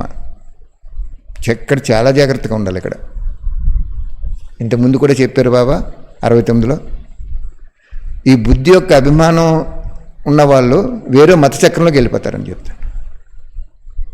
వేరే మత చక్రంలో కంటే ఏదో త్రేతాయుగంలో 2-3 జన్మలు తీసుకుంటారు, తర్వాత ద్వాపరయుగంలో రకరకాల మతాలు ఉంటాయి కదా, అందులోకి వెళ్ళిపోతారు.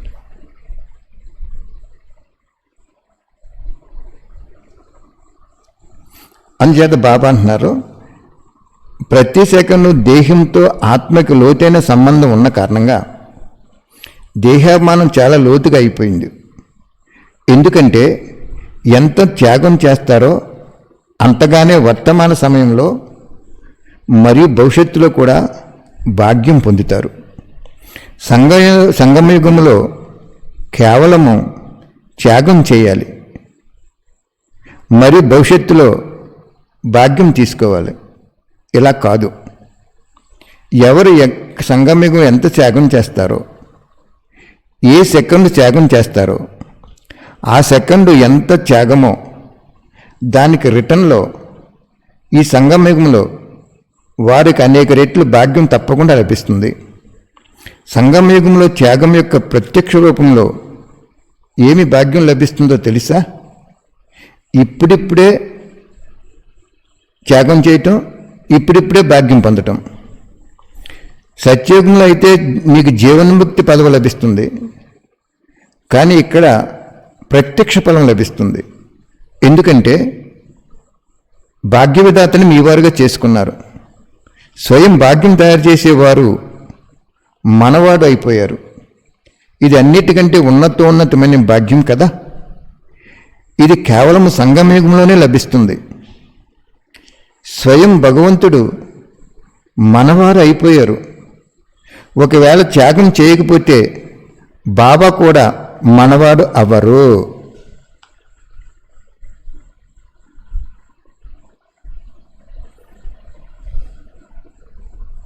అర్థమైందా? బాబా ఏం చెప్పారు? సంగమ యుగంలో త్యాగం చేయటం వలన భగవంతుడు మనవాడు అయిపోయారు.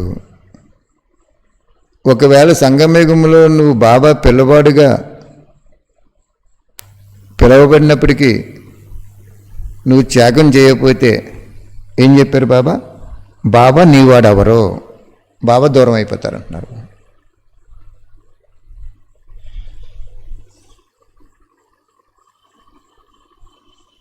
ఈ సహజ జ్ఞానం మరియు సహజ రాజ్యం భవిష్య ఫలం కాదు, ప్రత్యక్ష ఫలం సుమ. భవిష్యత్తు వర్తమానంలో బందీ అయి ఉంది. బాబా చెప్తున్నారు చూడండి, భవిష్యత్తు నీ భవిష్యత్తు అంతా వర్తమానంలో బందీ అయి ఉంది.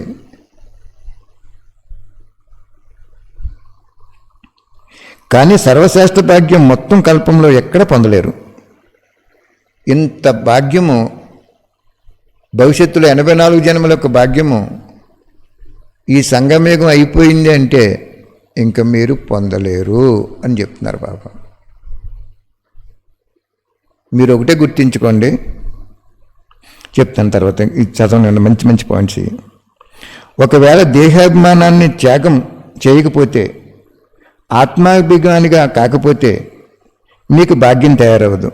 త్యాగం అంటే కేవలం ధనము, ఆస్తి, ఐశ్వర్యాలే కాదు.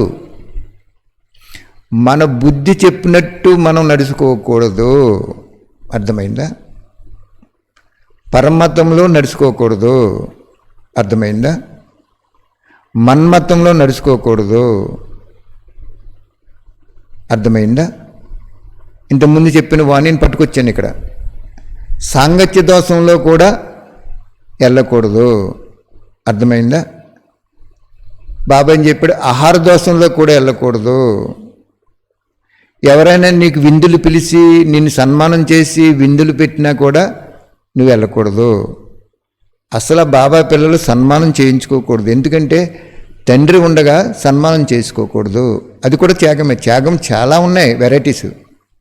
త్యాగం అంటే ఒక ఏదో ఇల్లు అమ్మేసాం, ఆస్తి అమ్మేసాం, మన దగ్గర ఏమీ లేదనుకుంటే అది మంచిదే.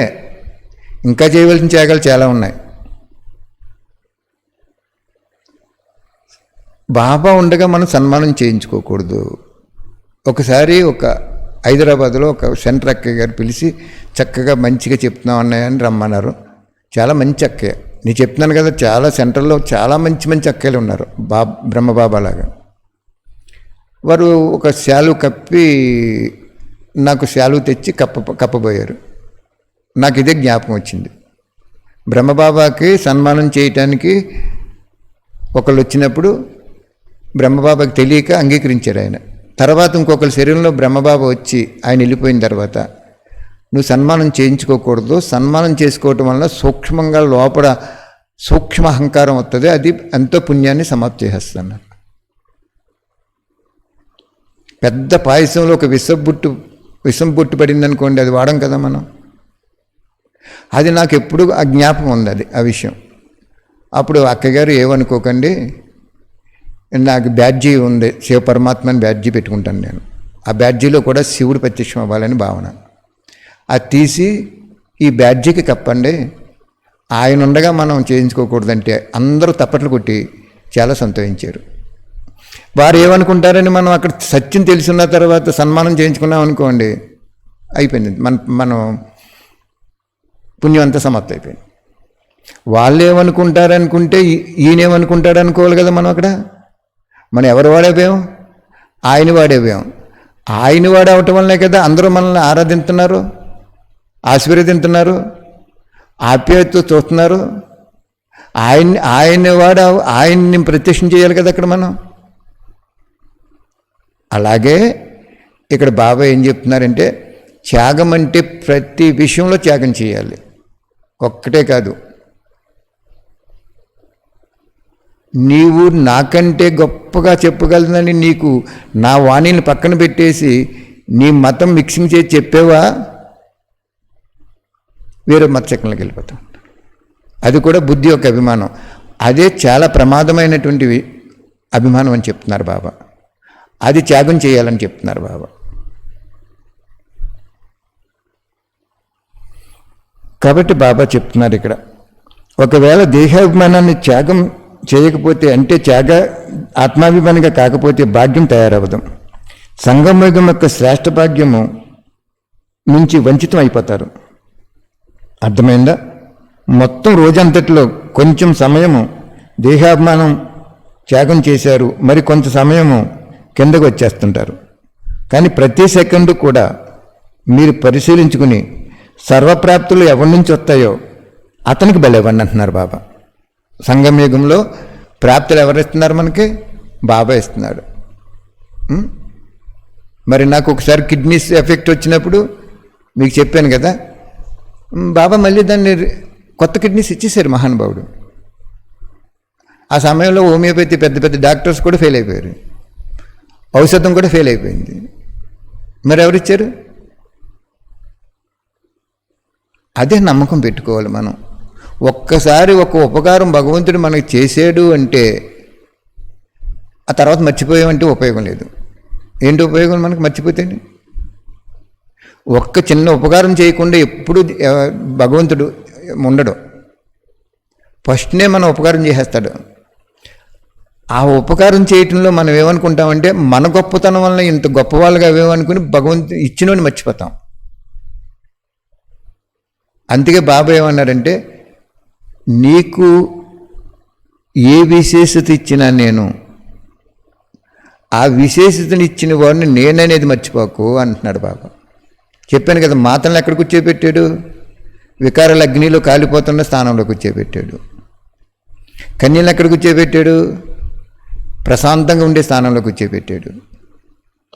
ఎవరెక్కడ కూర్చున్నా ఇద్దరు యొక్క మనసు యొక్క బంధన, మనసు యొక్క స్నేహము శ్రీమతానుసారంగా ఆయనతో ఉండాలి. అప్పుడు మీకు ఏ పాపం అంటుకోదు.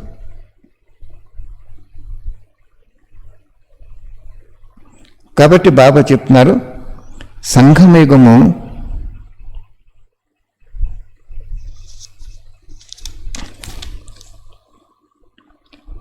ఎన్ని రకాల ఖజానాలు ఉన్నాయో తెలుసా? సంగమయుగంలో నీకు ఎన్ని రకాల ఖజానాలు ఉన్నాయో బాబా దగ్గర తెలుసా? అడుగుతున్నారు బాబా. ఎన్ని రకాలు ఉన్నాయి? ఆరోగ్యం ఇచ్చేస్తారు మహానుభావుడు.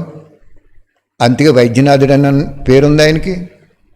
ఆరోగ్యం ఇస్తారు, ఆనందం ఇస్తారు, ఐశ్వర్యం కూడా ఇచ్చేస్తారు, సాధనాలు ఇచ్చేస్తారు, పేరు అందరిలో పేరు వచ్చేస్తుంది, గౌరవం వచ్చేస్తుంది. సమయం, సంకల్పం, శ్వాస ఖజానాలే అని వాటితో పాటు అవినాశి జ్ఞానరత్నాలు కూడా ఒక ఖజానా. స్థూల ఖజానా కూడా దీనిలో సంబంధం ఉంటుంది. సంకల్పం ఖజానాలో కూడా తక్కువ ఖర్చు ఎక్కువ ఫలితం ఉంటుంది. అదే చెప్తున్నారు బాబా ఇప్పుడు మనకి. స్థూలంగా మనం అర్పణ చేసాం, కానీ సంకల్పాలు కూడా ఖజానా. అందుకే మీరు ఇప్పుడు ఏమి వద్దండి, జరిగిపోయింది పులి స్టాప్ పెట్టేసి బాబా మనల్ని ఒంటరిగా ఒక చోట కూర్చోబెట్టాడు, ఎవరిని కలవనివ్వకుండా. మనమందరం అన్నేళ్ళు మూసేసి ఒకేలా ఆయన్ని చూపించినట్టుగా స్వదర్శన చక్రం కూడా ఆ ఒక్క వేలి మీద తిరుగుతుంది కదా.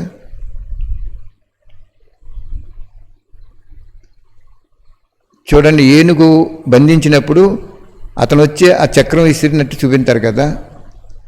అలాగే ఇక్కడ బాబా మనకేం చెప్తున్నారు అంటే చాలా బాగా చెప్తున్నారు. ప్రతి వాక్యం చదువుతాను, అర్థం చేసుకోండి.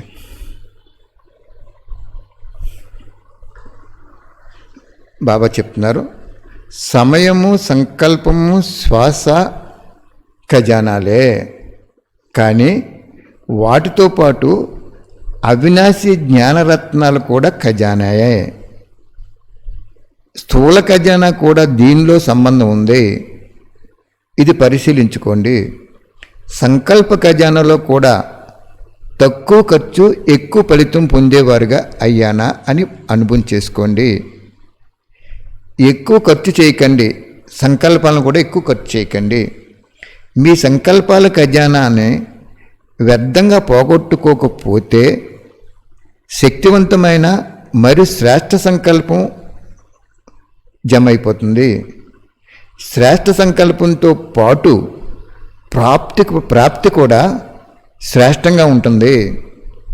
అలాగే సంగమయుగం యొక్క సమయం యొక్క ఖజానా, ఈ సమయం యొక్క ఖజానా వ్యర్థంగా ఖర్చు చేస్తే ఏమవుతుంది అంటే సమయం కూడా ప్రతి సెకండు కూడా ఒక ఖజానా అని చెప్తున్నారు బాబా. ఒక్కొక్క సెకండులో అనేక జన్మల సంపాదనకు సాధన అవుతుంది. మనం ఆలోచించండి, మీరు సంగమయుగంలో మనం 30 సంవత్సరాలు, బ్రహ్మబాబా 33 సంవత్సరాలు ఉన్నారు. ఆయన ఆ 33 సంవత్సరాల్లో 84 జన్మల ప్రాప్తి పొందేశారు ఆయన. అందుకే చెప్తున్నారు బాబా ఇక్కడ పాయింట్. సంగమయుగంలో ప్రతి ఒక్క సెకండు కూడా నీకు ఎంతో జన్మలకి జమిచ్చేస్తాను అంటున్నారు బాబా. అందువలన సమయాన్ని వ్యర్థంగా పోగొట్టుకోకూడదు, అది కూడా ఒక ఖజానా సంగమయుగంలో. అలాగే శ్వాస అంటే ప్రతి శ్వాసలో బాబా స్మృతి ఉండాలి. ఒకవేళ ఒక శ్వాసలో కూడా బాబా స్మృతి లేదు అంటే వ్యర్థంగా పోయినట్లే కదా. కనుక శ్వాసను కూడా వ్యర్థంగా పోగొట్టుకోకూడదు. శ్వాస అంటే మనం శ్వాస ఆగిపోయిందనుకోండి, చనిపోయినట్టు లెక్కేస్తారు కదా. ఒక్క గంట కూడా లోపల ఉంచరు. అంతవరకు ఎంత ప్రేమతో ఉన్న మనిషి అయినా, ఎంత కోటీశ్వరుడైనా, బంధువులు కానీ ఎవరైనా సరే ఒక గంట అయితే అబ్బి వాసన వచ్చేస్తుందండి, త్వరగా తీసుకెళ్ళిపోవాలి, లేకపోతే దాన్ని ఫ్రిడ్జ్లో పెట్టేయాలి, అదే శవపేటికి దాంట్లో ఉంటుంది కదా, అందులో పెట్టేయాలి అంటారు కదా. అదే బాబా చెప్తున్నాడు, అంతిమ గడి అంటే అదే. ఒక్కసారి మన శ్వాస ఆగిపోయిందనుకోండి, బాబా ఇంక మనకే జమ అవ్వదు, ఇంట్లో వాళ్ళు బయట వాళ్ళు అందరూ కూడా ఇంకా పనికిరాని కింద జమ చేస్తారు. ఆత్మకి శరీరంలో ఉన్నంచేపే ఆ శరీరానికి కూడా ఒక విలువ ఉంది. ఆత్మ శరీరాన్ని వదిలేసినప్పుడు మీకు ఇంకా విలువ లేదు కదా. అంటే ఆత్మకి ఎంత గొప్పతనం ఉందో గమనించండి మీరు. ఆ శరీరానికి కూడా ఆత్మ ఉండటం వల్లనే విలువ వచ్చింది.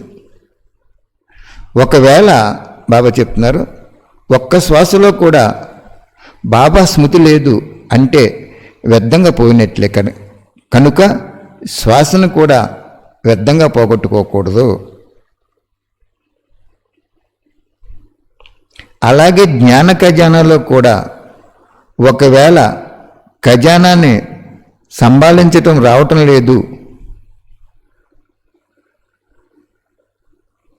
లేదు అంటే ఏమీ పోగొట్టుకున్నట్టు. అంచేత అది కూడా సమాప్తి అయిపోయినట్టే కదా, అంటే వ్యర్థంగా పోగొట్టుకున్నట్టే కదా. మననం చేయలేదు కదా. మననం చేసిన తర్వాత ఆ ఖజానా ద్వారా సంతోషం లభిస్తుంది. అది అంటే జ్ఞానం కూడా ఒక ఖజానా అని చెప్తున్నారు బాబా. మనం ఎన్ని సంవత్సరాలైనా సరే ఆ జ్ఞానం వింటానే ఉంటాం, మననం చేస్తాం. అసలు ఎన్ని వాణీలు ఉన్నాయి మీకు? సాకార వాణీలు 5 సంవత్సరాలదే తిరుగుతాయి. అయ్యే ఊరికి మనం ప్రతి సంవత్సరం వాడుకుంటాం. అవ్యక్త వాణీలు ఎన్ని ఉన్నాయి? సుమారుగా 1000-1100 మధ్యలో ఉన్నాయి. ఒక్కసారి మనం జ్ఞానం అనుభవం చేసుకున్న తర్వాత అది మనసులోకి వెళ్ళిందంటే కర్మలోకి వచ్చేస్తుంది, చెవుల్లోకి వెళ్ళిందంటే కర్మలోకి రాదు. అందుకు బాబా ఇక్కడ చెప్తున్నారు, జ్ఞానం అనేది కూడా ఒక ఖజానా, శ్వాస ఒక ఖజానా సంగమయుగంలో, సంకల్పం ఒక ఖజానా, సమయం ఒక ఖజానా. ఎన్ని ఖజానాలు ఉన్నాయో చూసుకున్నారా అంటున్నారు బాబా. ఆ జ్ఞానాన్ని నువ్వు మననం చేసుకోకపోతే నీకు మగ్నస్థితి రాదు. మగ్నస్థితి రాకపోతే నీకు అతీంద్ర సుఖం రాదు. అతీంద్ర సుఖం రాకపోతే అనంత ప్రాప్తి ఉండదు. అక్కడ పాయింట్లన్నీ పట్టుకొచ్చి ఇక్కడ పెట్టాను నేను. బాబా పెట్టించారు అలాగా, నేను అనకూడదు. అక్కడ మనకి ఖజానా, జ్ఞాన ఖజానా పర్ఫెక్ట్గా ఉంది కాబట్టి 8 నెలల్లో 20 సంవత్సరాల జ్ఞానం చదివించేశారు బాబా. నాకు చదివించేశారు, అర్థం చేయించేశారు, అనుభవం చేయించేశారు, మగ్నస్థితిలో తీసుకెళ్ళిపోయి నాకు ఇప్పుడు అదే నష అన్నమాట. ఎంతోమందికి ప్రపంచం వాళ్ళందరినీ ఒక పెద్ద గ్రౌండ్లో పెట్టేసి, లేకపోతే వాళ్ళ ఇంటి దగ్గర పెట్టేసి, లైవ్లు పెట్టేసి అన్ని భాషల్లో మారిపోతే ఈ వాణీలు ఎంత బాగుంటుంది అనిపించదు నాకు. అంచేత జ్ఞానం, భగవంతుడు చెప్పిన జ్ఞానము కూడా ఒక ఖజానా. అది కనుక నువ్వు సామాన్యంగా తీసుకున్నావంటే పోగొట్టేసుకుంటావు, సమయం అయిపోద్ది అంటున్నారు బాబా. చూసారు బాబా ఏం చెప్తున్నారు? అలాగే జ్ఞాన ఖజానాలో కూడా ఒకవేళ బాబాని సంభాళించటం రావటం లేదు అంటే సమాప్తి అయిపోయినట్టే కదా, వ్యర్థంగా పోయినట్లే కదా. మననం చేయలేదు కదా. మననం చేసిన తర్వాత ఆ ఖజానా ద్వారా ఎంతో సంతోషం వస్తుంది నీకు. ఆ సంతోషంలో స్థితులయ్యే అభ్యాసం చేయకపోతే వ్యర్థంగా పోగొట్టుకున్నట్లే. నిజంగా భగవంతుడు వచ్చి చెప్తున్నాడు మనకి, భగవంతుడు. అలాగే ఈ జ్ఞాన ఖజానా మీ పట్ల లేక ఇతరుల పట్ల దానం చేయకపోతే వ్యర్థంగా పోయినట్లే కదా. చూడండి బాబా సూపర్ పాయింట్ చెప్పాడన్నమాట. ఎంత బాగా చెప్తున్నారు. మళ్ళీ ఆ వాక్యం చదువుతాను చూడండి. అలాగే జ్ఞాన ఖజానా మీ పట్ల లేక ఇతర ఆత్మలకి దానం చేయకపోతే వ్యర్థంగా పోయినట్లే కదా. మరి చేశారా మరి అందరూను? ఇప్పుడు వరకు బ్రహ్మబాబా ఎవరైనా రాకపోతే వాణిని కిటికీలోని చేసేయమనివ్వరు, ఆ ఇంటికి వెళ్ళి జాగ్రత్తగా అందులో చేసేయండి అనేవారు. మనం ఇప్పుడు జ్ఞాన ఖజానా ఇచ్చేసారా మన అందరికీ. ఇప్పుడు బాబా ఏం చెప్తున్నారు? చాలా బాగా చెప్తున్నారు బాబు. జ్ఞాన ఖజానా మీ పట్ల లేక ఇతరుల పట్ల జ్ఞానం చేయకపోతే వ్యర్థంగా పోయినట్లే. ఎంత సబ్జెక్ట్ ఎలాగెత్తుకున్నారు చూడండి. జ్ఞానం అనేది ఒక ఖజానా, దాన్ని మననం చేయటం, మగ్నస్థితిలోకి వెళ్ళటం, అది నీ జీవితం పట్ల ఉపయోగించటం, మళ్ళీ అది ఇతరులకి దానం చేయాలి. నువ్వు ఏదైతే పొందేవో జ్ఞాన ఖజానా ద్వారా అది అన్నీ చెప్పాలి వాళ్ళకి, అది కూడా దానం చేయాలి. అలా చేయకపోతే నీ పట్ల ఉపయోగించుకోలేదు, ఇతరుల పట్ల కూడా నువ్వు దానం చేయలేదంటే జ్ఞాన ఖజానా వ్యర్థంగా పోయినట్లే. ఇంక మన బాబా పిల్లలు ఉంటే ఉపయోగం ఏంటి మరి? అంతగా కోటి పుస్తకాలు నాకు బాబాతోటి అదే దెబ్బలాడేవాడిని నేను. బాబా ప్రపంచంలో 780 కోట్ల జనం ఉన్నారంటున్నావు, భారతదేశంలో 130 కోట్ల జనం ఉన్నారంటున్నారు, భారతదేశంలో 13 భాషలు ఎన్నో ఉన్నాయి, ఆ భాషల్లో ఈ జ్ఞానము ఒక్కరోజు తండ్రి వచ్చారని అంగీకరిస్తే చాలు ప్రజల్లోకి వచ్చేస్తారన్నావు కదా. మరి బ్రహ్మబాబా సమయంలో ఒక నాణ్యం ఇచ్చాడు కదా అడుక్కున్న ఆయనకి స్వర్గంలో మహల్ వచ్చిందని చెప్పావు కదా. బట్టలు మాసిపోయినాయి, మురికి వాసనలో ఉన్నాడు, అడుక్కుంటూ ముసలివాడు అడుక్కుంటూ వచ్చాడు, భగవంతుడు లోపల కూర్చోబెట్టాడు, అందరితో పాటు జ్ఞానం వినిపించాడు, అడుక్కోవటం మర్చిపోయాడు, తాను మర్చిపోయాడు, అడుక్కున్న దాంట్లో ఒక నాణ్యం పట్టుకొచ్చి భగవంతుడు యజ్ఞంలో వేసి వెళ్ళిపోయాడు. తర్వాత క్లాస్కి వెళ్ళలేదు, ఏ నియమాలు పాటించలేదు, వెళ్ళిపోయాడు. శివబాబా ఏం చెప్పాడు? ఈ బిడ్డకి మహల్ వచ్చేసింది స్వర్గంలో అన్నాడు.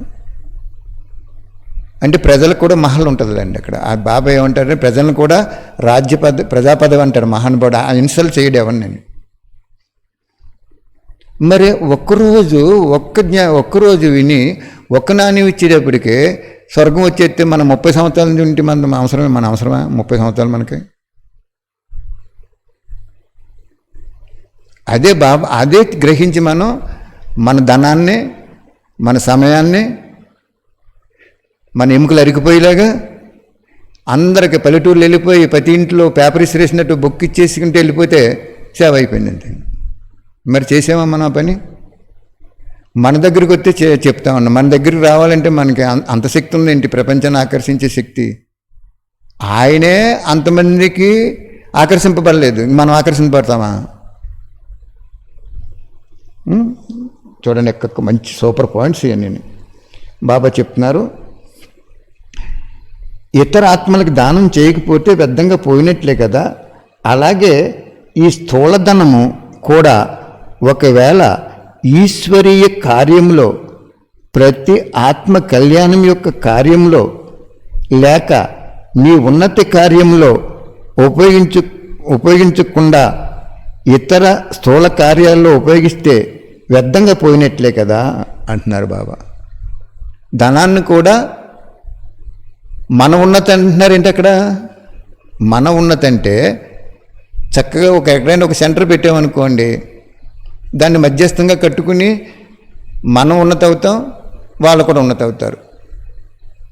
గుజరాత్లో మాతలో బ్రహ్మబాబా ఉన్నప్పుడు సెంట్రల్ అద్దెకి తీసుకుని తిని దాచుకుని అద్దె కట్టుకునేవారని చెప్పారు బాబా. వాళ్ళకి కోటాను కోట్లు భాగ్యం సంపాదించారని చెప్పారు బాబా. అది ఇక్కడ పాయింట్ ఏంటంటే ఇక్కడ జాగ్రత్తగా అర్థం చేసుకోవాలి. ఏం చెప్తున్నాడు? స్థూలధనం కూడా ఒకవేళ ఈశ్వరి కార్యంలో, ప్రతి ఆత్మ కళ్యాణం యొక్క కార్యంలో, లేక మీ ఉన్నత కార్యంలో ఉపయోగించకుండా ఇతర స్థూల కార్యంలో ఉపయోగిస్తే వ్యర్థంగా పోయినట్లే కదా. అది మనం అంటాం, అదేంటన్నయ్య మేము ఏది చేసినా బాబాకే తప్ప మాకేం కాదన్నయ్య, మేము ఏ పని చేసినా బాబాకి అంటాం. నువ్వు బాబాకి చేసేవో ఏం చేసేవో జ్ఞానసాగరుడికి జ్ఞానం చెప్పక్కర్లేదు, అన్నీ తెలుసు. ఒకటే గుర్తించుకోండి, మీరు బాబాకే చేశాను అంటున్నారు మీరు అందరూను. బాబాకి చేసేది ఎప్పుడూ కూడా మధ్యస్థంగా ఉండాలి. అది ఈశ్వరుడి నియమం. అది మనం ఉల్లిపాయ ఎలా అయితే తినమో దానికి ఎంత నియమం పెట్టాము మనం, అలాగే కొన్నిట్లకి ఎలా అయితే నియమాలు పెట్టామో మనం, అలాగే ఈశ్వరుడి నియమం ఏంటంటే స్వయానికి స్వయం ఎప్పుడు కూడా సిద్ధి చేసుకోకూడదు. నేను యోగిని, జ్ఞానిని, నేను ఫలానా, ఇలాగా నేను టీచర్ని, నాకు కుండాలి, ఇలాగా స్వయాన్ని స్వయం సిద్ధి చేసుకోకూడదని, అలా చేసుకుంటే ప్రసిద్ధి అవ్వవు అని చెప్తున్నారు బాబా. అది అనాది నియమం అంట. భగవంతుడు సృష్టి టైంలో ఈ నియమం పెట్టుకున్నాడు. ఆయన పెట్టిన నియమం పవర్ఫుల్గా ఉంటుంది. ఇంకోటి ఏం చెప్పాడు, నువ్వు ఏ కార్యం చేసినా మధ్యస్థంగా ఉండాలి. ఇప్పుడే వీళ్ళు ధనవంతులు అయిపోయారు అనుకోకూడదు, అలాగని పనికిరాని వాళ్ళు కూడా అనుకోకూడదు. అందుకే బాబా ఏం చెప్తారంటే, ఎవరైనా ఒక స్థలం ఇస్తే ముందు ఒక పందిరి వేయండి, అక్కడ వాణి చెప్పండి, మీరు ఎవరిని ఏం అడగకండి, ఎవరి మట్టికి వాళ్ళే ఇస్తారు. కానీ ఆ ఇచ్చినప్పుడు మాత్రం నువ్వు ఎలా కట్టాలి, మధ్యస్థంగా, అంటే అవసరం తీరేలాగా, కోరికతో కట్టుకోకూడదు.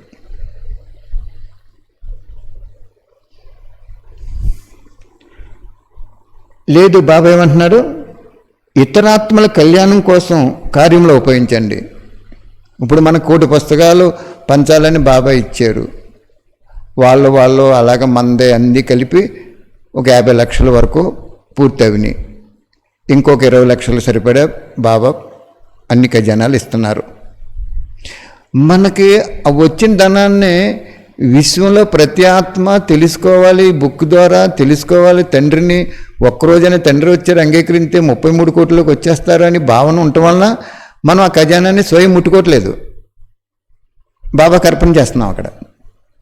అదే చెప్తున్నారు బాబా, నీ ఉద్ధరణ కోసమైనా ఉపయోగించుకో, లేదు విశ్వంలో ఆత్మలకి నా సందేశం ఇచ్చేదానికైనా ఉపయోగించుకో, లేకపోతే నీ ధనం వేరుగా ఉపయోగిస్తే వ్యర్థమైపోయినట్టు అంటున్నాడు. ఇక్కడ కీన పాయింట్ ఏంటంటే స్వయానికి నీ ఉద్ధరణ కోసం ఉపయోగించుకోమంటున్నాడు. నీ ఉద్ధరణ కోసం ఉపయోగించమంటే ఇప్పుడు బాబా నాకు టచ్ చేస్తున్నారు. అది టచింగ్ అని చెప్తున్నాను. అది ఇంకా అర్థం లేదా పాయింట్. స్వయం కోసం ఉపయోగించుకోవడం అంటే అర్థం ఏంటంటే బాబా చెప్తున్నారు, నమ్మండి, మీరు ఇంట్లో బాబా పిల్లలు ఒక్కలే ఉన్నారు, ఇంకెవరు జ్ఞానంలో లేరు. అందరినీ కూర్చోబెట్టి నాకు ఈశ్వరుడు ఇలాగ అనుభవం అవ్వాడు, మీరందరూ నా వాటా అయినా నాకు ఇచ్చేసి నా వాటాలో నేను వచ్చిన ఆదాయాన్ని భగవంతుడి సేవ కోసం ఉపయోగించుకుంటాను, అవసరమైతే నా అనంతరాన్ని నా వాటా మీరు తీసేసుకోండి అని చెప్పమంటున్నాడు బాబా. ఇక్కడ పాయింట్ చాలా క్రిటికల్గా ఉంది. ఇక్కడ ఏమంటున్నారు, అక్కడ నీ స్వయం ఉద్ధరణ కోసం కూడా ఉపయోగించుకుంటున్నాడు బాబా. అంటే అక్కడ అర్థం ఏంటి, స్వయం ఉద్ధరణ కోసం అంటే మనం ఏమనుకుంటాం, మనకి అన్నీ కట్టేసుకోవాలి, మనకి ఇంకే లోటు లేకుండా సామాన్లు అన్నీ కూడా తెచ్చేసుకోవాలి, ఒక ఇన్నాళ్ళు సరిపోయి అన్నాళ్ళు సరిపోయి ఇలా ఉండాలి, ఇన్ని సంవత్సరాలు ఉండాలి. అంతిమ గడియని ఆయన చెప్తుంటే మనం ఇంక భవిష్యత్తు గురించి ఏం ఆలోచిస్తాం. నాకు డౌట్ ఉంది. ఇక్కడ డౌట్ ఉంటే నేను బాబాతో సంకల్పం చేశాను మీకు తెలియకుండానే. బాబా క్లియర్ చేశారు అక్కడ పాయింట్. అదేంటి బాబా స్వయం ఉద్ధరణ కోసం కూడా ఉపయోగించుకోమంటున్నావు డబ్బు అంటే ఒక చక్కగా ఒక మేడ కట్టేసుకుని, చక్కగా ఒక కారు కొనేసుకుని, చక్కగా ఎన్ని చేసేసుకోమనా ఏంటంటే అలా కాదంటున్నారు బాబా. అక్కడ ఆయన చెప్పేస్తాడు మనకి, షణ్ముఖంలో ఎదురుగుండా పెట్టుకున్నా ఆయన్ని. నీ ఎదురుగుండా వచ్చి నీకు వాణి చెప్తున్నారు అనుకో, ఆ రోజు దాది శరీరంలోకి వచ్చి చెప్పారు, ఈ రోజు నీ ఇంటికి వచ్చి చెప్తున్నారు అనుకో, నీకు చెప్పేస్తాడు. ఏం చెప్తున్నాడు ఇక్కడ? కుటుంబ సభ్యులందరినీ చక్కగా కూర్చోబెట్టుకుని కొన్నాళ్ళు నువ్వు బాగా తయారవి, అమ్మా నేను ఏ రోజు శరీరం వదిలేస్తానో తెలియదు, మీరెవరో కూడా నేను ఎక్కడున్నానో మీరు రాలేరు కదా, ఏ వస్తువు కూడా పట్టుకెళ్ళను కదా, నా వాటాకి ఏమవుతుందో నాకు ఇస్తే దాని మీద ఫలం తీసుకుని భగవంతుడి సేవ చేసుకుంటాను. ఒకవేళ మీరు నా వాటా అనంతరం కావాలనుకుంటే మీరే పనిచేసుకోండి, లేదు నేను బాబాకి ఇప్పుడు ఇచ్చేసుకోమంటే ఇచ్చేసుకుంటానని నువ్వు అక్కడ ప్రేమ స్వరూపంలో నీ ఉద్ధరణ కోసం చెప్పమంటున్నాడు బాబా అక్కడ. మరి చెప్పావు మనం ఎవరైనా? అన్ని ఫ్యామిలీలు వాళ్ళు ఎవరైనా చెప్పుకున్నారు అలాగా? బ్రహ్మబాబా ఏం చేశారు? అసలు ఎవరికి చెప్పకుండానే పట్టుకొచ్చేసాడు. అప్పుడు వాళ్ళు అడిగితే చెప్పాడు, ఇది ఈశ్వరుడు ధనం, నాది కాదు, మీ తాతల గారు సంపాదించింది కాదు, నేను కష్టం చేత సంపాదించాను అని తెలిసిపోయింది. అంతిమ శరీరం లోనిచ్చాడు బాబా మనందరికీ. అంచేత ఎంత బాగా చెప్తున్నారు చూడండి.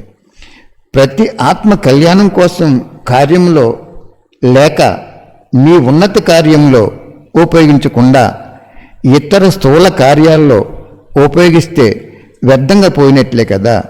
ఎందుకంటే ఒకవేళ ఈశ్వరీయ కార్యంలో ఉపయోగిస్తే ఈ స్థూలధనము 1కి 1,00,000 రెట్లు అయ్యి తిరిగి మీకు లభిస్తుంది. చూసారా బాబా అని చెప్తున్నారు. సంగమయుగంలోనే వచ్చేస్తుంది మనకి. ఒకవేళ 1 వ్యర్థంగా పోగొట్టుకుంటే 1 వ్యర్థంగా పోయినట్లు కాదు, లక్షలు వ్యర్థంగా పోయినట్లు భావించండి. ఏం సూపర్ చెప్పారు బాబా. ఈ విధంగా సంగమయుగం యొక్క సర్వ ఖజానాలు ఏ ఖజానా వ్యర్థంగా పోవటం లేదు కదా అని పరిశీలించుకోండి. వ్యర్థం నుండి రక్షించుకున్న కారణంగా ఏమంటారు? తక్కువ ఖర్చు ఎక్కువ లాభం. ఈ విధంగా తక్కువ ఖర్చు ఎక్కువ లాభం కలిగిన వారుగా అవ్వండి. లేక ఇప్పటి వరకు సోమర్తనం కారణంగా వ్యర్థంగా చాలా పోగొట్టుకున్నారు. సోమర్తనంగా ఉన్నవారు వ్యర్థంగా పోగొట్టుకుంటారు. ఎవరైతే తెలివైన వారుగా ఉంటారో వాళ్ళు జ్ఞానస్వరూపంగా ఉంటారు. వారు ఒక చిన్న వస్తువు కూడా వ్యర్థంగా చేయరు. అటువంటి వారినే తక్కువ ఖర్చుతో ఎక్కువ లాభం పొందేవారు అంటారు. ఈ విధంగా అయ్యారా? సాకార బ్రహ్మబాబా తక్కువ ఖర్చు ఎక్కువ లాభం పొందేవారు అయ్యి చూపించారు కదా. మరి బాబాను అనుసరించాలా? ఏ స్థూలధనం అయినా, ఒకవేళ స్థూలధనం లేకపోయినా ఎవరైతే యజ్ఞ నివాసి అవుతారో వారికి ఈ స్థూల యజ్ఞం యొక్క ప్రతి వస్తువు స్థూలధనంతో సమానం. ఒకవేళ యజ్ఞం యొక్క ఏ వస్తువు వ్యర్థంగా పోగొట్టినా తక్కువ ఖర్చు ఎక్కువ లాభం అనరు. కుటుంబంలో ఉండేవారు స్థూలధనంతో ఉన్నత పదవి పొందుతారు. అలాగే యజ్ఞ నివాసీలు కూడా యజ్ఞం యొక్క స్థూల వస్తువులు తక్కువ ఖర్చు ఎక్కువ ఫలితం పొందేవారుగా అయ్యి మీ పట్ల ఇతరుల పట్ల ఉపయోగిస్తే దాని లెక్క ద్వారా భవిష్యత్తుకు చాలా ఉన్నతిగా అవుతుంది. స్థూలధనం కుటుంబం వారికి సాధనం, కానీ యజ్ఞ నివాసులకి యజ్ఞం యొక్క సేవ కూడా యజ్ఞ వస్తువు యొక్క పొదుపు రూపీ ధనం స్థూలధనం కంటే ఎక్కువ సంపాదన సాధనం. అందువలన యజ్ఞం యొక్క ప్రతి వస్తువు యథార్థంగా ఉపయోగిస్తున్నారా, సంభాలిస్తున్నారా? లేకపోతే యజ్ఞంలో వచ్చే ప్రతి వస్తువుని వ్యర్థంగా ఉపయోగిస్తున్నారా? రక్షించుకునే శక్తి ఉందా? భవిష్యత్తుకి ప్రాప్తి లభిస్తుందా? వ్యర్థం నుండి రక్షించుకుంటున్నారా? భవిష్యత్తు తయారు చేసుకుంటున్నారా? ప్రతి ఒక్కరు మిమ్మల్ని మీరు పరిశీలించుకోండి. అర్థమైందా? ఎంత సూపర్గా చెప్పారు చూడండి బాబు. ఇక్కడ ఏం చెప్తున్నారంటే ఇక్కడ లాస్ట్ పాయింట్, బాబా చాలా మంచి పాయింట్ చెప్పారు ఇక్కడ. ఒకవేళ ఒక బీద కన్య, ఇంకో పాయింట్ ఇక్కడ పట్టుకొచ్చి పెడుతున్నాను, బాబా పెట్టిస్తున్నారు. జగదాంబ సరస్వతి గురించి ఏం చెప్తున్నారు మన వాళ్ళంతా కూడా? నేను 33 సంవత్సరాల క్రితం కూడా అదే అన్నాను, ఇప్పుడు అదే అంటున్నాను. జగదాంబ సరస్వతి ధనంలో లేకపోవటం వలన ఆవిడ ఒక మంచి రాజుల కుటుంబం, మంచి ధనవంతుల కుటుంబంలో పుట్టి, ఏ నేపాల్ రాజు దగ్గర ఎక్కడో పుట్టి, ఆ ధనమంతా పట్టుకొచ్చి బాబా యజ్ఞంలో వేస్తారు ఆవిడ, అంచేత ఆవిడికి భాగ్యం వస్తుందని చెప్పారు.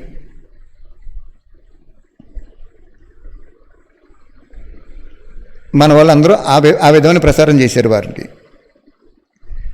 కానీ బాబా వాణిలో ఏం చెప్తున్నారంటే, ఒక బేదకన్య ఇంటి నుంచి ఏమీ తెచ్చుకోకుండా కట్టుబట్టలతోటి బాబా యజ్ఞంలోకి వచ్చి ఒక టీచర్ అవ్వారనుకోండి, చిన్న టీచరో పెద్ద టీచరో, బాబా ఏమంటున్నారంటే ఆ యజ్ఞంలో ప్రతి వస్తువుని ఈశ్వరుడు యొక్క ఈశ్వరుడు మనకి తాకట్టుగా ఇచ్చిన వస్తువుగా గ్రహించి దాన్ని జాగ్రత్తగా ఉపయోగించుకునేప్పుడు ఆ పొదుపు ఎంతైతే చేసేవో అంతా నీ అకౌంట్లో జమ అయిపోద్ది అంటున్నారు బాబా అక్కడ. ఇంకోటి ఏం చెప్పారు ఇస్తున్నాను ఇంకో వాణిలో, అది కూడా పట్టుకొచ్చేవాళ్ళు ఇక్కడ. బేదకన్య ధనవంతులు జ్ఞానంలోకి వస్తుంటారు కదా, వాళ్ళని ప్రేమతో మీరు ధనమైనా వేసుకోండి దీనికి అని చెప్పినప్పుడు, వాళ్ళు ధనం వేసుకున్నప్పుడు ఆ ధనంలో వాళ్ళు వచ్చే పుణ్యంలో సగభాగం ఈ ఆత్మ వేసినట్టు జమ అయిపోద్ది అన్నారు బాబా. ఎవరైనా వచ్చి ₹1,00,000 వేసారు ఈ బేదకన్ని చెప్పడం వలన, అప్పుడు ఆ ₹1,00,000 50,000 ఈ బేదకన్ని చేసినట్టు జమ అయిపోద్ది అంటున్నారు ఆయన అక్కడ. కానీ ఆ డబ్బు దేనికి ఉపయోగించాలి?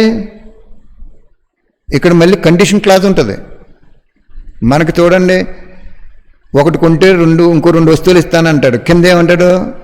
టర్మ్స్ ఆర్ అవైలబుల్ అంటారు, టర్మ్స్ ఉంటాయంటాడు.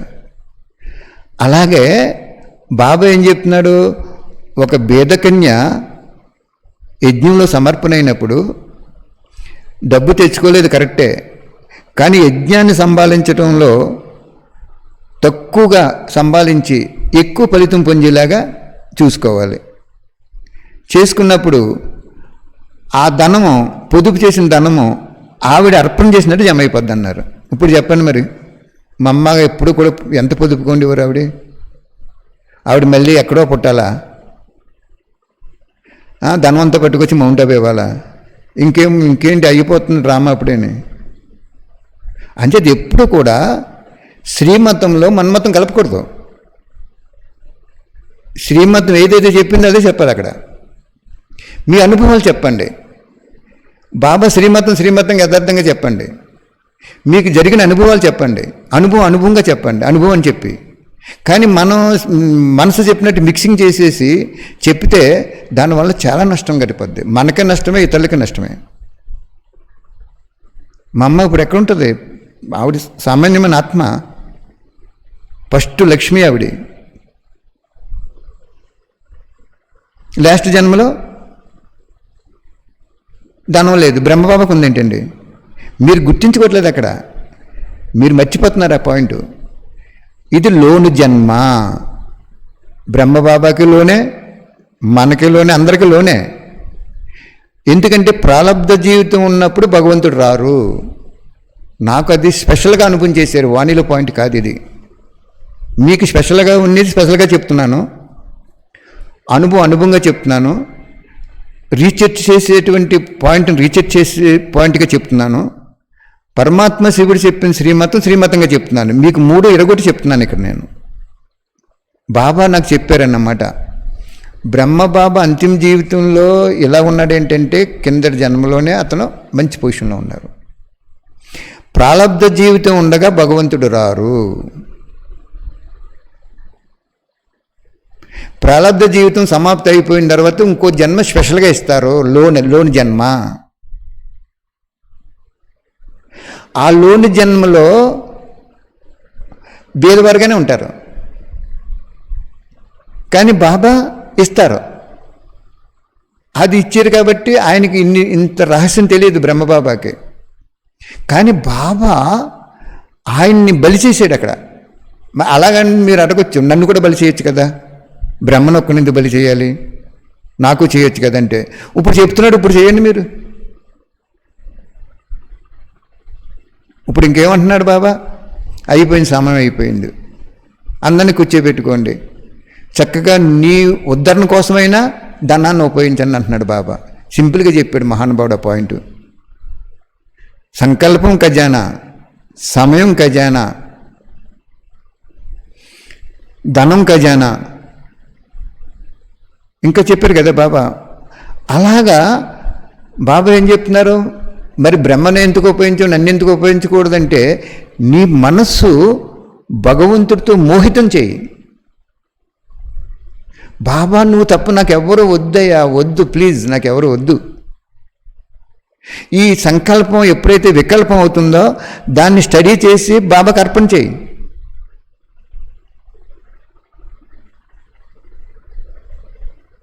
సంకల్పం ఖజానా, సమయం ఖజానా, పొదుపు ఖజానా.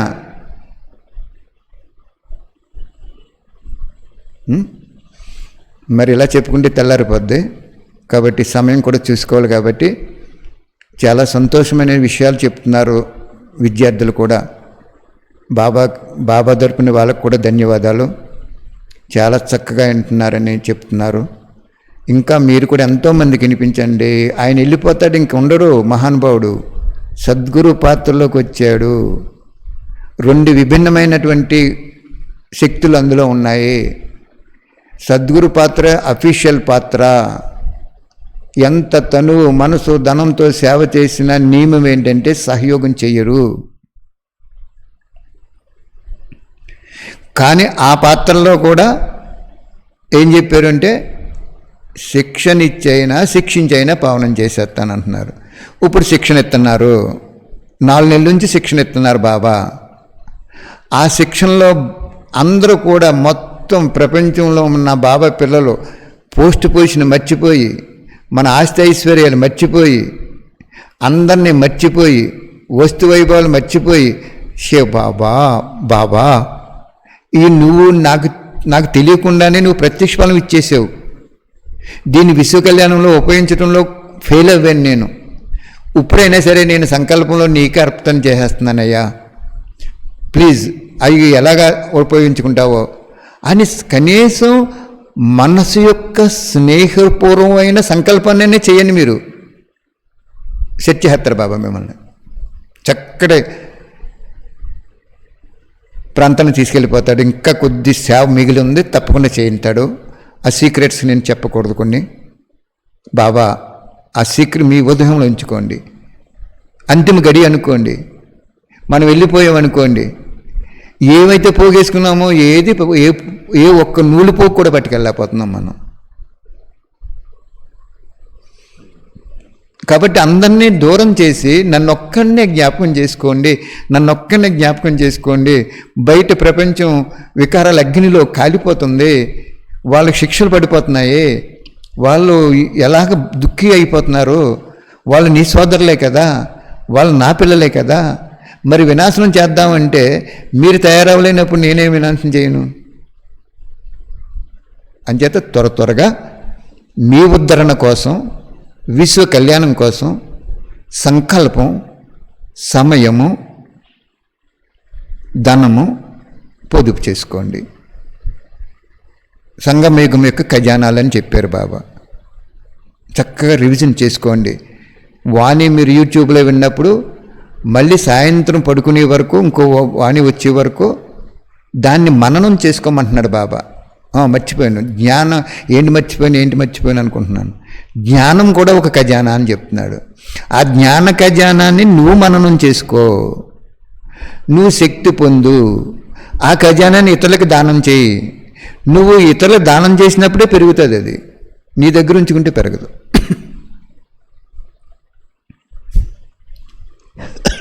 అంచేత సంకల్పము సంగమయుగంలో అద్భుతమైన ఖజానా. ఇప్పుడు ఉపయోగించుకోండి చక్కగా. బాబా ఏదో తెలుసో చేసేసాను, ఇవన్నీ నువ్వు తీసేసుకోవయ్యా, నాకొద్దు, నువ్వే కావాలి, నువ్వే. అలాగ సముద్రం రాత్రి పగలు ఎలాగైతే ఘోషింటుందో అలాగా మీ హృదయము, నాకు ఈ వస్తువు వద్దు, ఈ వ్యక్తి వద్దు, ఈ వైభవాలు వద్దు, ఈ ఆస్తి ఐశ్వర్యాలు వద్దు, నాకు ఈ సుఖభోగాలు వద్దు, ప్లీజ్ బాబా. ఇప్పుడు ప్రిపరేషన్ హాలిడేస్ ఇచ్చావు, రేపు పరీక్ష పెడతావు, నువ్వు స్వీకరించి బాబా అని మహారథులాగా అయితే విద్యార్థి వరకు ఈ సంకల్పాన్ని అర్పణ చేసినప్పుడు మీ జీవితము చాలా బ్యూటిఫుల్గా ఉంటుంది. ఇంకొద్ది సమయం మిగిలింది కాబట్టి ఆ కొద్ది సమయం కూడా చాలా బ్యూటిఫుల్గా తయారైపోద్ది. పుష్పము వాడిపోయే వరకు కూడా సువాసన ఉండే పుష్పాలు ఉన్నాయి, ఎండిపోయినా కూడా అది సువాసనలో ఉండే పుష్పాలు ఉన్నాయి. అలా అయిపోతారు మీరు నేను అందరం కూడా. ఆత్మీక తండ్రికి ఆత్మీక పిల్లల యొక్క ప్రియాతి ప్రియ స్మృతులు మరియు నమస్తే. మళ్ళీ ఇదే వాణిని 5000 సంవత్సరాల తర్వాత చెప్పుకుంటాం. గంటన్నర ఉపయోగించారు బాబా. ప్రతి సెకండు, ప్రతి సంకల్పం వా వా బాబా వా. జ్ఞాన ఖజానాన్ని ఎంత దానం చేసేవు మహానుభావ. జ్ఞానసూర్యుడైన నీకు నదులైన మేము హృదయపూర్వకంగా అభినందనలు మరియు కృతజ్ఞతలు.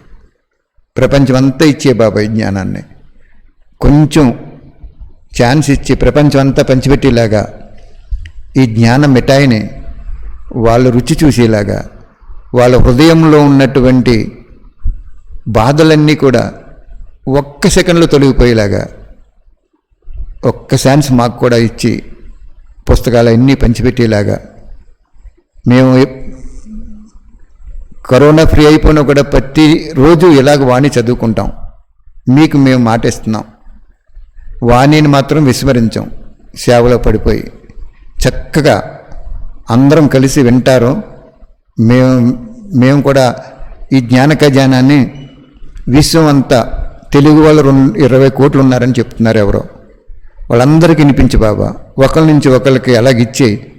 ఎందుకంటే నీ జ్ఞానంలో ఉన్న రుచి ఈ ప్రపంచంలో దేంట్లోనే లేదు. ఓం శాంతి. థ్యాంక్ యూ బాబా. Thank you very much.